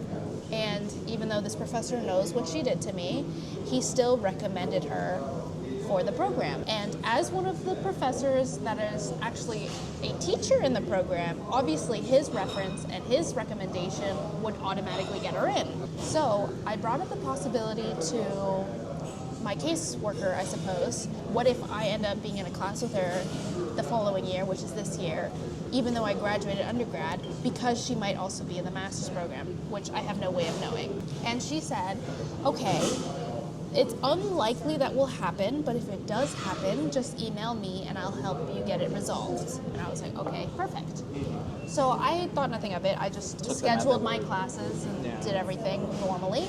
And when I went into class on the first week, I had class in this Thursday section. There's a Tuesday section and a Thursday section. I chose the one on the Thursday section. I went into class, I sat all the way in the back, doing my usual thing, and then I noticed someone walk in. And guess who it is? It's that girl, okay? She walks in, she walks like 2 rows in front of me, turns around, stares at me, and I don't acknowledge her because I already know she's there. I already saw she was there. I'm not gonna look at her or give her the satisfaction of knowing that I know that she's there. I'm also not going to give her the satisfaction of possibly opening a conversation with her. So I just ignored her. And she then sat down and started talking to the person next to her. Anyway, I freaked out. I panicked, okay? I think of myself as pretty cool-headed most of the time, but there are some instances where the trauma is just too big for me to be cool-headed. And my reaction and my response was I texted Kai about it, and he told me to just leave the classroom, and I can explain to my professor later, get it all sorted out later.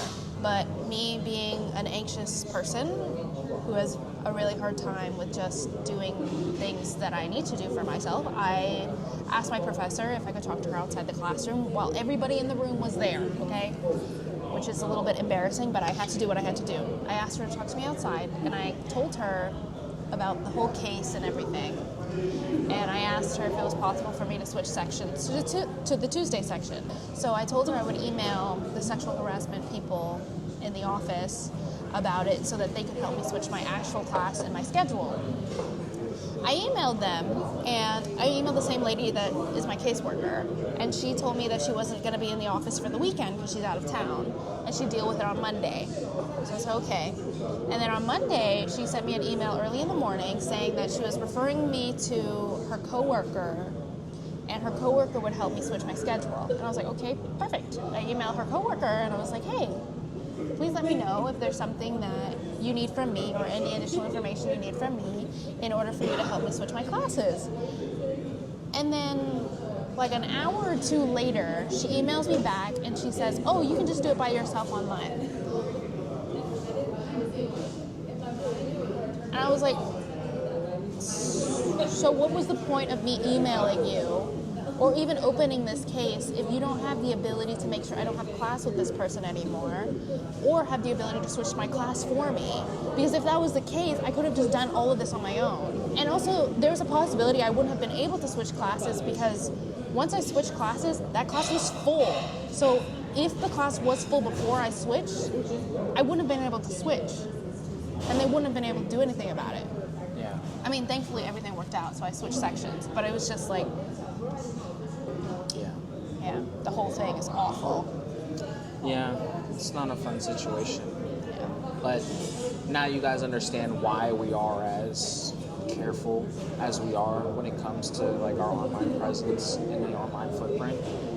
We don't like when things like this happen, but that's the reason why even before this happened, we've always been careful with stuff like this, just because like safety is the most important. She doesn't even know, like, it's not even about the fact that, like, I do YouTube. It's not about any of those things. She just saw me, she liked me, and she targeted me. And sometimes it's just the way that it is, you know? There's nothing I can do about it. Adding more, like, you know, fuel, more, I guess, information for people to work with that can make things like that happen, which is a really scary thing. Yeah. But especially since I can't even see the people who do feel that way about me if it's through YouTube or through the camera. But that's not the part that we like to focus on. I mean, we like to be aware of it, but we like to focus on the fact that, like, we get to share these parts of our lives with you guys, and we get to have fun. And it feels like we're just one, like, you know, you can't let one bushel ruin the batch. You know what I mean? Like, yes, there's a possibility of all of these things happen, but I still want to enjoy creating the content for you guys. I still want to enjoy going to these places, reviewing these places. I still want to do all of those things. And that's why we do the A, B, and C, okay? Yeah. So that way y'all can feel like you're here with us. In this little fun little adventure. Yeah. This one, the ramen with the corn. That's his ramen. Yeah. I like corn. Enjoy. Oh, I was wondering. We said that we were just going to get the ramen, but what? Skinny noodles again. Yeah. Such a What's up something. with these skinny noodles? I guess it's different styles of ramen. The style of ramen we're used to is thick noodles. Guess we'll have to keep that in mind for They're skinny noodles the again. place that we go to the next time. Ask for thicker noodles. Yeah, that's for thick Even your noodles. extra noodles are thick noodles. Damn, this is awful. I'm sorry. Here, just taste the broth.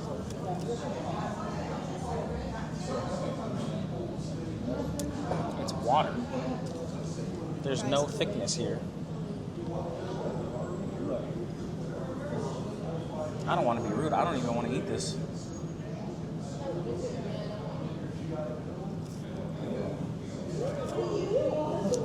Yeah, I'm gonna ask if they can take this off. It's bad. It's really bad. The broth tastes like water. I don't want to be rude, but I'm not gonna eat that. There's no flavor, no nothing. It's just There's water. no flavor. It tastes like water. It doesn't even taste like pork. It doesn't even taste like pork. I'm not gonna eat that. I'm not gonna eat that. I'm sorry. Just taste yours. Maybe yours tastes better. Maybe they just messed up mine.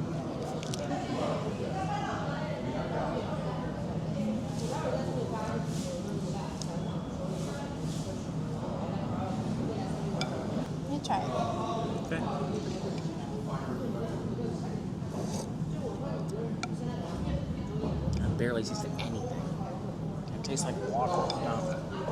Can you take these back? We're gonna take this off our order. It tastes like water. Like, I'm sorry. I don't want to be rude. It just, the broth doesn't taste like anything. Sure. Well, this was a bust. Hopefully the skewers are good. I don't know. I apologize. I did not mean to come off rude, but I needed to be honest about how I felt about that. It's okay. Go ahead. Give me your opinion on this. How's that? Just Yeah. just fried. Just fried? No real flavor? Really? Wanna try? Sure. I'll try one. The sauce is interesting though. But it's really just okay. You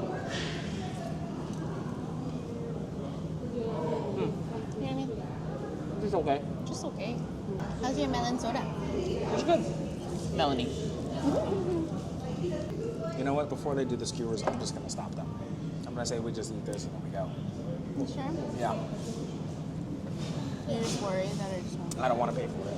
I don't want to pay for it because I know it's going to be bad. I'm tasting this. Hi there. Cancel the order of the skewers. We're just going to pay for this and we're going to go. I apologize. Because I know it's good. I know it's going to be bad. I don't want to do this. I don't want to sit here and spend another 30 minutes on a meal that I know I'm not going to like. Can I try some? Yes, of course you can, Mother. I'm sorry, it looks so pretty. It's for you. I have what's rested here. It's just so green. It is. It's very green.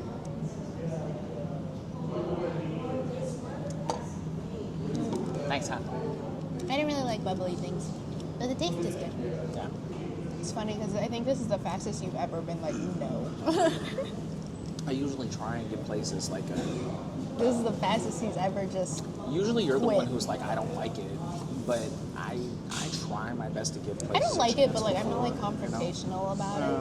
But like when you don't like something, you're like, I'm not sure, and then you try it a little bit more, and then you're like, I can't eat it anymore. Yeah. Because at least you like try. Yeah. But like this one, you were like, no.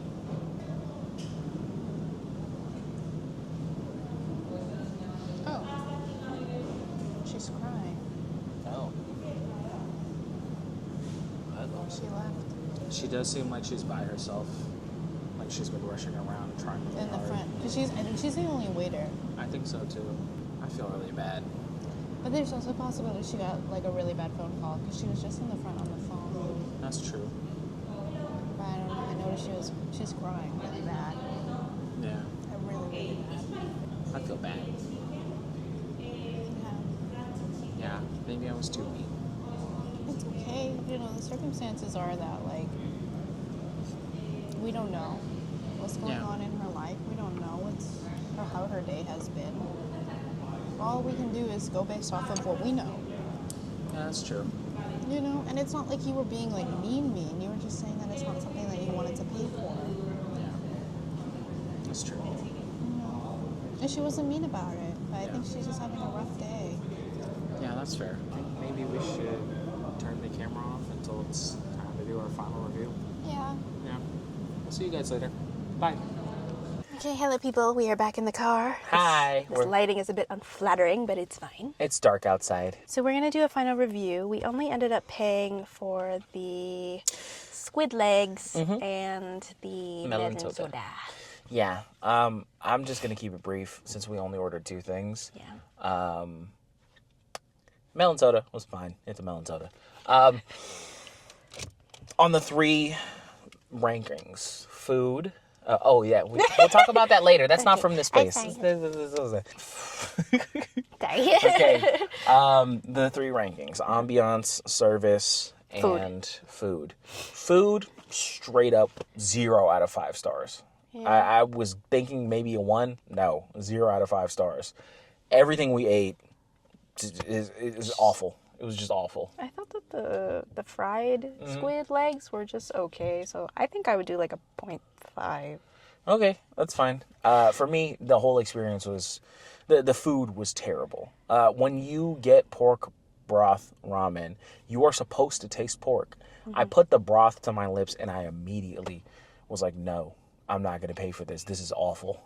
It tasted like water. Yeah. And that's crazy for any ramen.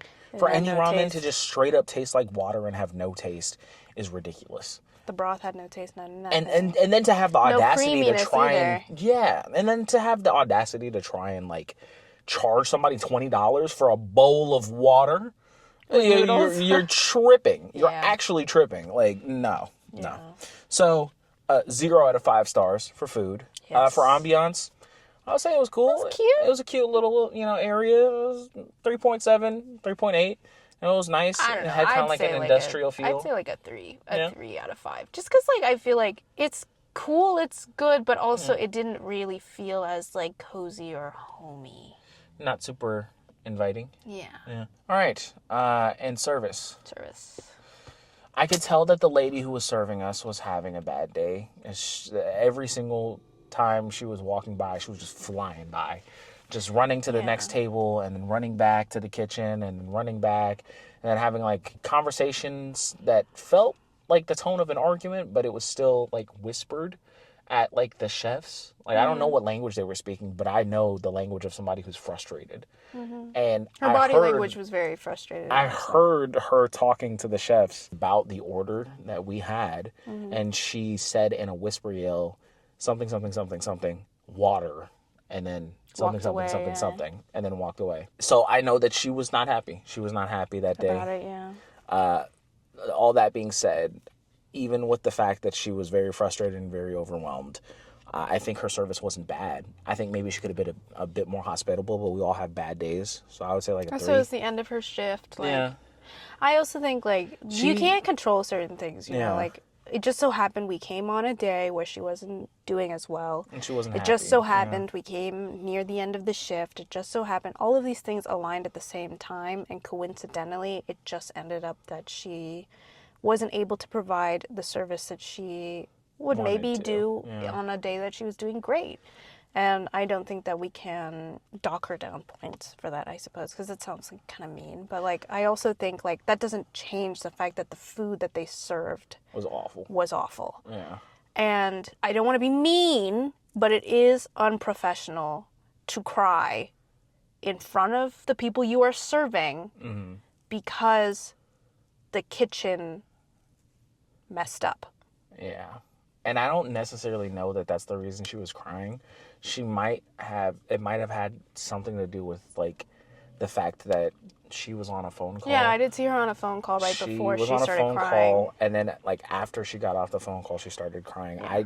I don't know what was said on the phone call, but No. maybe that was like the last straw. But that was the last thing that happened, and then I saw her crying and she left. I understand, I get it, and everybody has their bad days. You can't dock people off for their bad days, but I think like if we are being strictly like based on a rating, like we have been, just based on our experience and the level of service we got. yeah, I'd just All say a things 3. considered, I would say just a 3. Yeah. It was just a 3. And I think that's being pretty generous. Yeah, but overall, Yeah, overall, the entire experience, I would say is a 0.5. A 0.5 out of 5 stars. 0.5 out of 5. Yeah. And also like the other people who work there, they couldn't really operate without her. They were having a hard time There was a bit of communicating with people. yeah, there was a bit of a language They're barrier. having a hard time like keeping the same pace that she was. Like everything was just thrown off when she left. Yeah. Which is like, I mean, you shouldn't be relying on one person that much. Maybe, you know, she's put on more stress than she should be.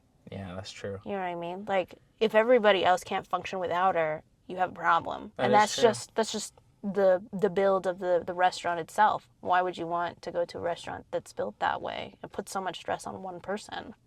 Yeah. If the business doesn't work with one person, then you don't No. have a business. Yeah. But to make ourselves feel better, because we didn't like what happened, we went and got ourselves boba.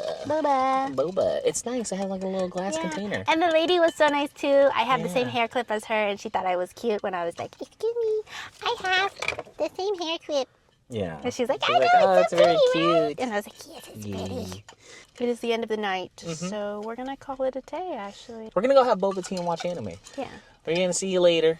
Oh baby, I'm stuck in this thank you.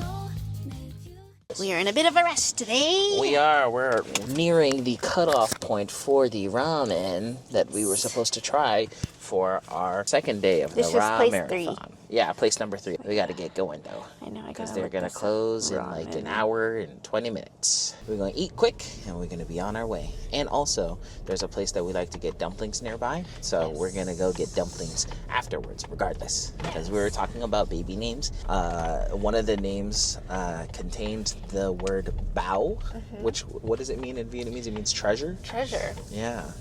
So we got to talking about bows, and now we want some bows. Yeah. We were talking about baby names for in the future, where it does not mean that you guys are going to be seeing a baby like Anytime soon. soon, Like yeah. That's not what that means. It just means we're planning for the future. Both of our backgrounds, names mean a lot. Yeah. Like the meaning of names are manifestations of the personality traits and the hopes and wishes that you have for your children. Yep. Also, at some point, you guys might see our kids. We're not sure how we feel yet about our kids being exposed to the internet. So, at some point, you guys might see them. I assume that there'll be like at least a picture of the baby, like right after they're born, at least once or something. Yeah. But yeah, we know. have complicated views on technology. We think that it's necessary for people to ingratiate themselves into what modern society is now, to have access to technology. But I think that there's nothing wrong with limiting the amount of access a child has to the internet. I think that's true. You have to watch what your kids do on the internet, who they're interacting with, because, you know, it's a big open world, and You never to know give what they're them, gonna run yeah, into. to give them full access to the entirety of all human knowledge at the age of 5 as a concept is kind of crazy that we've just normalized, you know?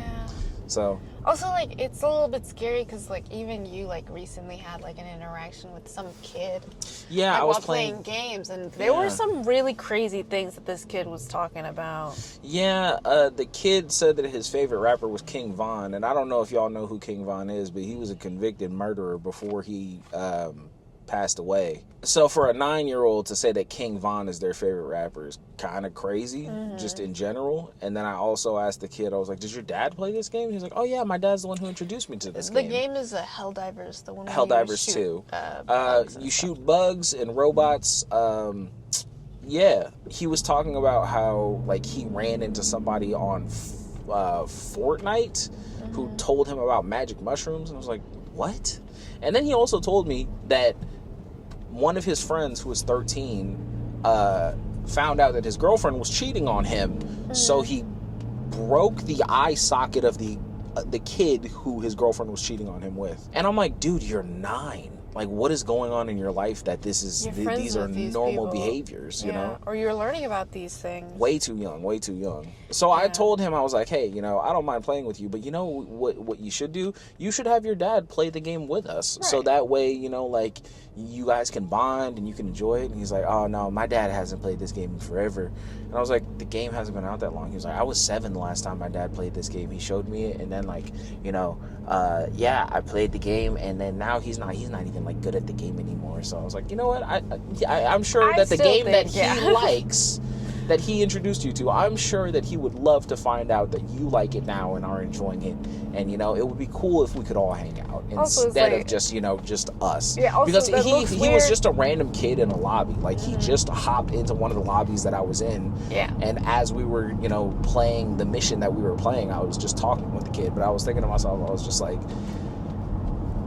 I don't know. there's a if I lot. should There's be a lot talking here. to you. There's a lot here that I feel like you need an adult to help you process, and not I'm a not random that adult adult, on yeah. the internet. Not a random adult on the internet, like an actual, like somebody in your life, you know. Yeah. But it really goes to show you, like, there are a lot of interactions that your kid could be having on the internet. and And that you might are not run unsupervised, into someone you know? who's like you. Who, Yeah, like, no, would it could be like, you hey, could like, you run, probably he should could talk run to into your people like parents the about it. person on Fortnite who was telling him to try About magic the mushrooms. magic mushrooms. Like that, like if it was our kids, I don't know how I'd feel about that. I'd be really upset.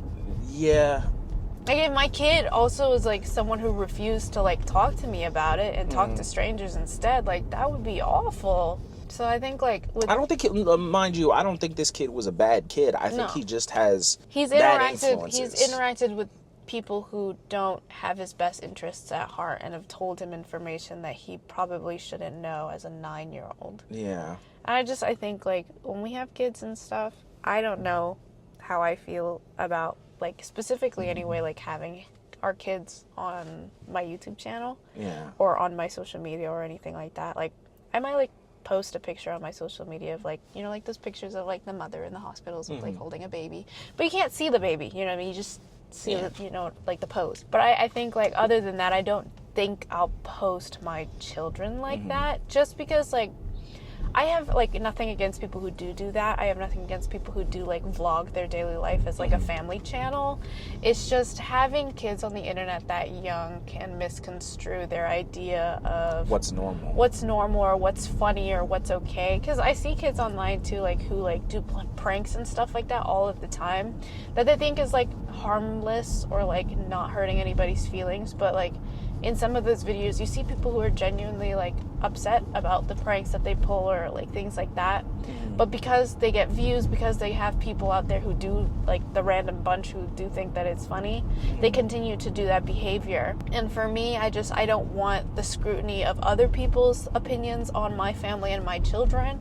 Yeah. And I also don't want my children to base their decisions and their opinions and their self-worth on other people's opinions on the internet. Because, you know, no That, matter and where also, you go, there will always be people on the internet who don't necessarily have, not equal to our moral ideals. So I would not want our children to be learning those types of morals that are not necessarily equal to the ones that we want to teach them. That's true. Yeah. Also, another thing that I would say is I don't ever want people to think that I'm trying to profit off my child. Because you have, like, a whole bunch of family channels where, like, their entire content is just their kid growing up. Like, you see some of those kids now as adults. Wasn't there, like, and a documentary not all of them are very on a well lady adjusted. who did that? Yeah. And, like, like, behind the scenes, like, the parts that she didn't clip out, she was, like, yelling at them to, like, be quiet and, like, shut up. And she, like, your cursed kids at aren't them content. and stuff. Yeah. They're your kids. Yeah. So I think that trying to put any expectation on them outside of just them being your kid, to me, feels not that great. Yeah. And that's not to say that is the definitive truth. That's just how I view it. I think that if people find a way to integrate their life and their family life into their content in a way that's not harmful to the kid, then I'm all for that. Go for it. Do whatever you want. I just personally don't know how to do that. So I would say that I would want to keep my kids' life separate from social media. You know, social media and their mom's internet presence. Yes. Not because there's anything that they're going to see that's wrong on their mom's content, but, you know, it's okay to segmentalize parts of your life. Like, not everybody has to know everything about you all the time. Yeah. I also think, like, you know, it's like our private life. Like, it's not something that I feel comfortable sharing. I mean, maybe when our kids are older, I wouldn't mind them, like, looking back at, like, the content that we watch, like, when they're old enough to contextualize and understand the jokes that we're making and stuff like that. But also, there are just certain things that kids don't need to hear. Yeah, I think that's true. When they're little, you can't really, like, ask them to consent to being in content, you know?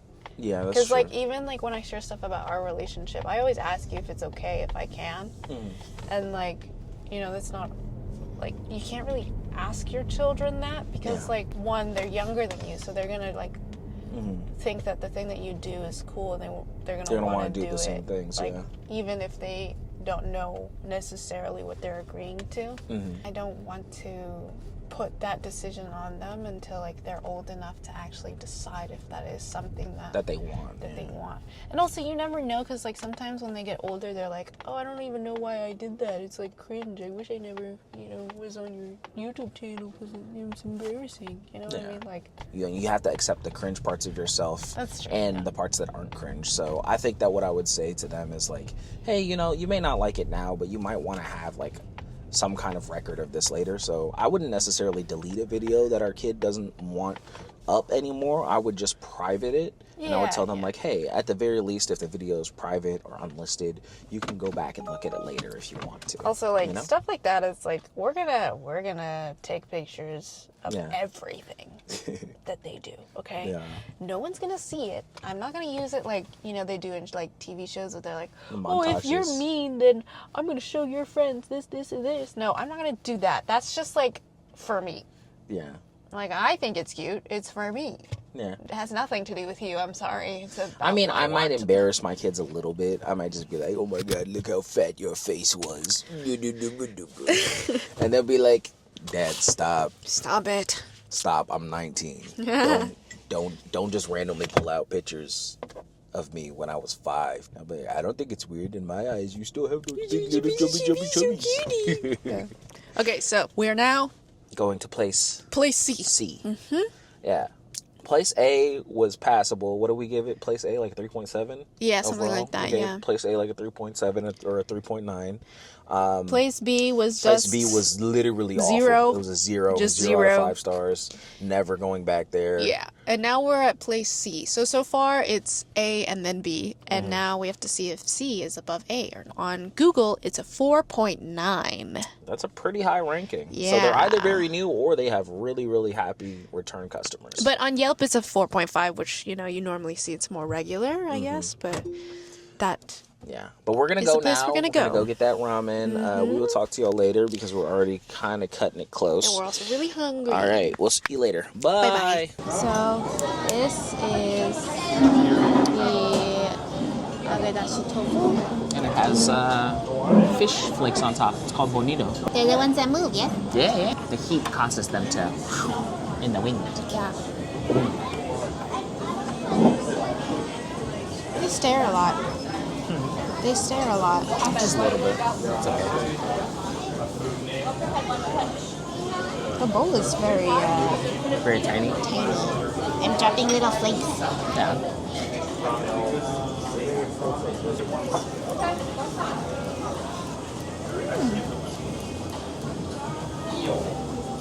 How is it? I like the texture of the tofu, Yeah. but the actual sauce sauce? is very... No, that's a bummer. And it's a little hard to get to it because the bowl is so small. Yeah. Can I try? You see what I mean? Could use just a little salt.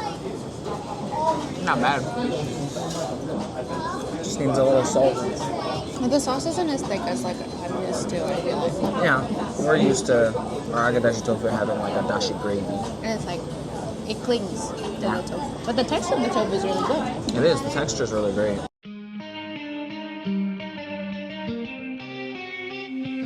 朝の電車キュンキュンも中店につけが明るすぎるライト売り場の隅でひたすら待つ今日もまた同じ一日が始まる奇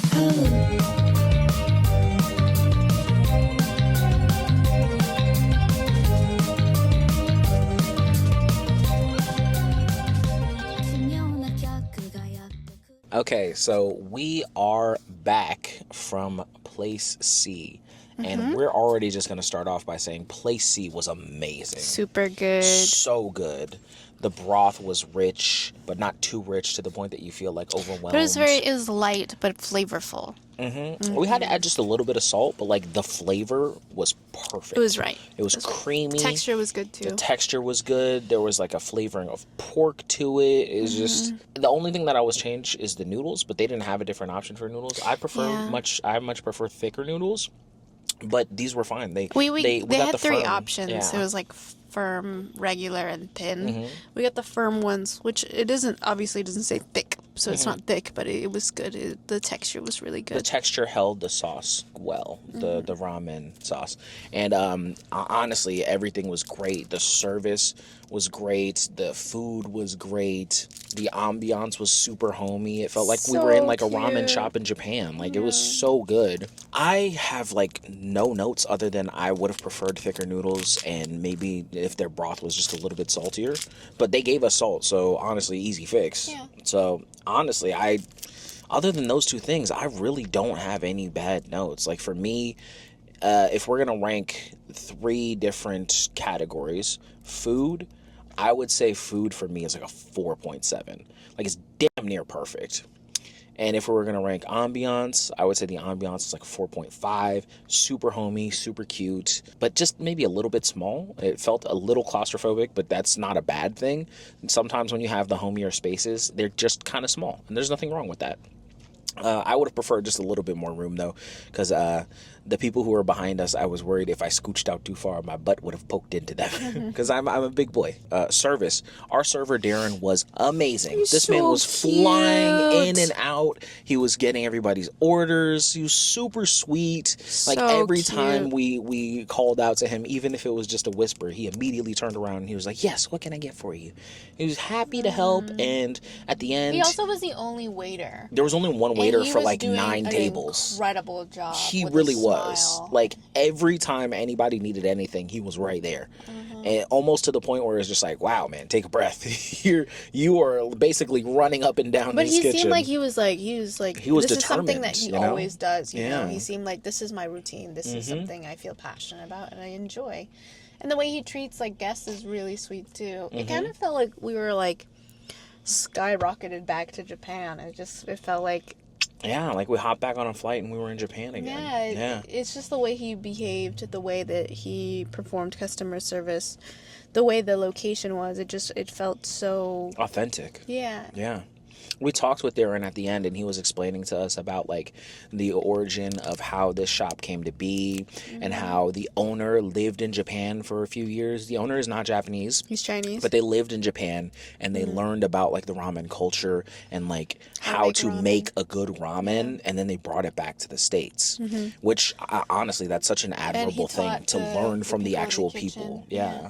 And it's interesting too, because like, even though you would think that like because all of the people who are in the kitchen and also the owner are not Japanese, you'd think that it wouldn't be as good or as authentic. But it But is they still kept the nodes of what makes the ramen good.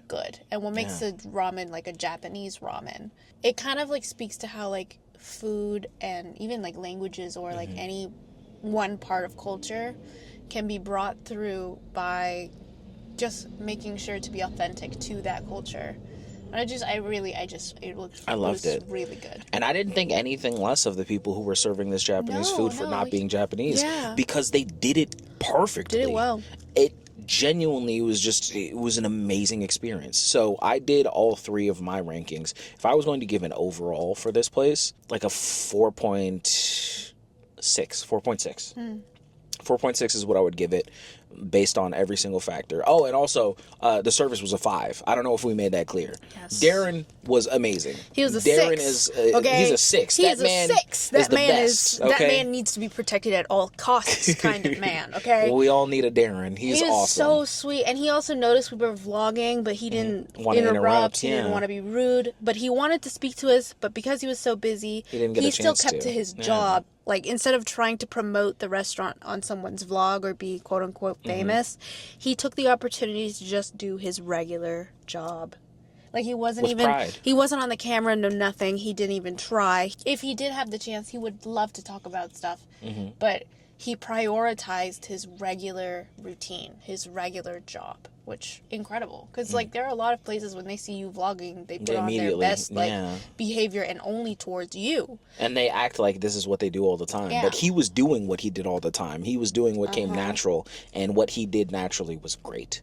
So we told him at the end, like, next time we would love to, do a tiny interview with you, and we will come back. We promise we will come back, because it was just that good. Like, we know that we're going to be coming back to this place, because this is probably the closest flavor to our old favorite ramen place that we've ever encountered.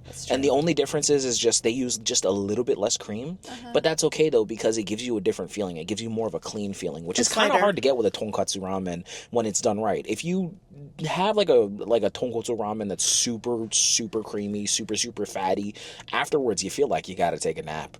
But it was all the flavor, but you none feel of energized, none of the heft, none of the I feel bloated feeling that you normally get with tonkotsu. So some people would say that makes it better, All right, your turn, my love. Give me your 3 ratings. I'm gonna start with food. Because that's what we came for. For me, in comparison to the place that we used to go to, this place did an incredible job where they maintained the taste, the texture, and at the same time, I thought it was better.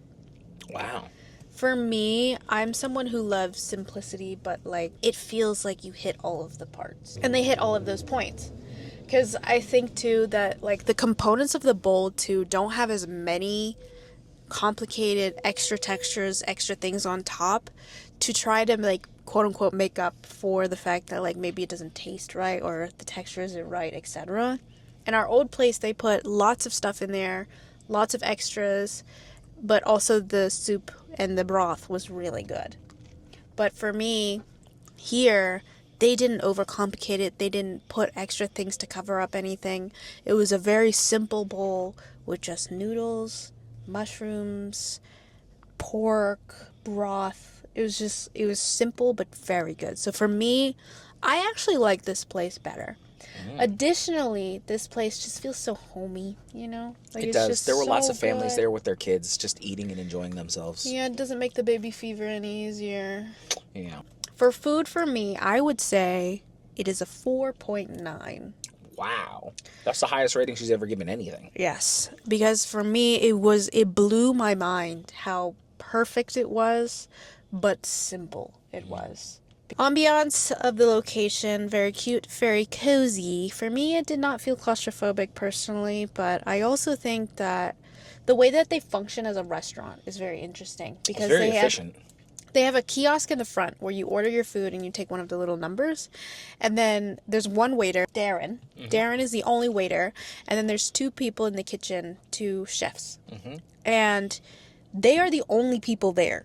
There's only 3 people. There's only 3 people working in this restaurant with a whole bunch of tables. And it was busy. Like, every table was taken. And if there's no table, you have to wait for a table on your own. But the wait was never more than like 5 minutes. Yeah. We saw like 4 different groups of people who go from sitting to filtering out to new people coming in just in the time that we ate our one bowl of ramen. I do think that part is a little bit weird to me, though, because there are some people who are a little bit rude and they kind of like Hover. They hover to make their presence known so that then it'll rush someone else out, which is disrespectful. And don't rush people when they're eating. Right. You know, let people eat their food. Disrespectful. But I do think that this way, it's not on the restaurant, it's on the people. And in that way, it has nothing to do with the quality of the restaurant, but the quality of the people who are coming in to eat the food. I also enjoyed the fact that, like, we could seat ourselves, pick the table we want. The waiter, Darren, he, like, went real fast to clean up tables when people were done, just so the next person can sit. He was very efficient. I like the way that the restaurant functioned. It was very efficient, very quick, but also very much up to the person and puts the responsibility on the people who are coming to eat there. To be kind and courteous. Equally to the people who work there. And to be helpful to the people behind them and the people that work there. Very much so like Japanese culture. Exactly. Yeah. That's what I mean. Like, it's like you're not putting the responsibility solely on the restaurant. On the restaurant, you are also putting the responsibility on yourself. And the people around you. Yeah. And I like to that. To act well and to be good people. Right. You know? And I like that. I like that it promotes that kind of behavior because then you start to see, like, how people act. You know what I mean? And I like that. As an observer of people, I do enjoy. We do. We observe a lot. We like people watching. It's one of our pastimes. For the ambiance, for me, I'd say 4.8. Wow. Service. I mean, come on. What more can we say about him? The man Darren is amazing. He's amazing. He's a 6 man. So, yeah. For me, overall, with all of those components combined, this is actually a very close to 5 restaurant for me. Whoa, what would you give it? 4.95. Wow. That is a first for any of our food reviews ever that we have gone out to eat for. Most of the time, I'm like a 7. Yeah. Like 7 out of 10. But Kinda today, we are at a 4.95 out of 5. Oh, we're coming back. We may come back tonight for dinner. That's true. We don't even know. We were going to do another one. We were going to do like a place D, but I don't know. Well, we're not sure if we're going to do a place D. We might just be like, hey, we don't want to be disappointed. We're going to come back and see Darren. I guess, third time was the charm. Place A was just okay. Place B, awful. Never going to go again. Yes. But maybe we needed to taste that awful so we could appreciate this amazing. It's funny because this is the place that we initially wanted to go to, but we couldn't go to because they closed at 2 and we couldn't make that And they opened back up at 5 for their dinner rush. Yeah, and when we wanted to go for dinner instead, we couldn't go because it was too late because we were... Yeah, we got tired. So yeah, we are now going to go home. Yeah, we're gonna go home and we're gonna. We were gonna get bows too, like because we mentioned. Now we it might just go earlier, get like but- boba because honestly, like we're just so happy. Like bao was the backup in case this place bombed, but this is I'm satisfied. There's no part of me that's unsatisfied. He even mentioned like getting clam chowder, and I was like, let's just see how this goes because I think he was coming up with backup plans because of how B turned Well, out. because B was so awful. Yeah. Honestly, my expectations were on the floor, and then they shot it up to the But sky. I was right. I was like, let's not say that until we try it first. So, I know people are like, oh, don't gatekeep, but I don't care. Sorry. We want to I have like a favorite place and that nobody if knows this about. place is something I rank close to a 5, I am not telling people. I'm sorry. Like, that sounds awful. But I am a person of privacy, okay? I personally do not want my favorite place to be taken up, so I can't even get any, okay? Yeah, and it was already kind of busy to begin Yeah, that's with. what I'm saying. Like, I'm So, not... like, if TikTok finds this place, there's going to be a line out the door. There just is. You guys can yell as much as you want that we are gatekeepers, but I don't care. It's not gatekeeping. It's privacy. It's safety. I don't care what you people say. We don't want y'all to find us and just be like, oh, so this is where y'all been at. Y'all haven't been telling us where the good spots are. If we ever move out of the city that we're currently in, we will tell you where all of our favorite spots were. We will write it down. We'll like have a whole video where we talk about like, hey, this spot. But we want to keep that privacy as long as we possibly can. But it just also, doesn't. I think like you know? there's like a difference between like if we run into you in the street and stuff, and you're like, oh, like, where's a place near here that you would recommend? Then yeah, we'd recommend you a place. Like if we're chill, we're friends and stuff. It's not like Yeah, just we're don't be mean weird. about it. Just don't be but weird. But like over the internet, Don't I'm be not gonna creepy, tell you you know? what that is. You know what I mean? Like I never know who I'm interacting with. But if I meet you in person, you're a nice person, you have good intentions, and you genuinely are asking for a good recommendation in the area. There's nothing wrong with being like, hey, like, you know, this place is really good. Yeah. You know? If you do end up coming to this place, give that man Darren a tip. Give him a tip because he works his ass Deserves off. it. He deserves it. We gave him a tip when we were here before we left because we just wanted to let him know, like, hey, He man, deserves like, you it. killed it, bro. He deserves it. Yeah. Alrighty. Well, we're gonna go now. The Ramarathon has been concluded. My name is Nat. My name's Kai. Thanks for going in the same direction. We'll see you next time, guys. Bye. Bye.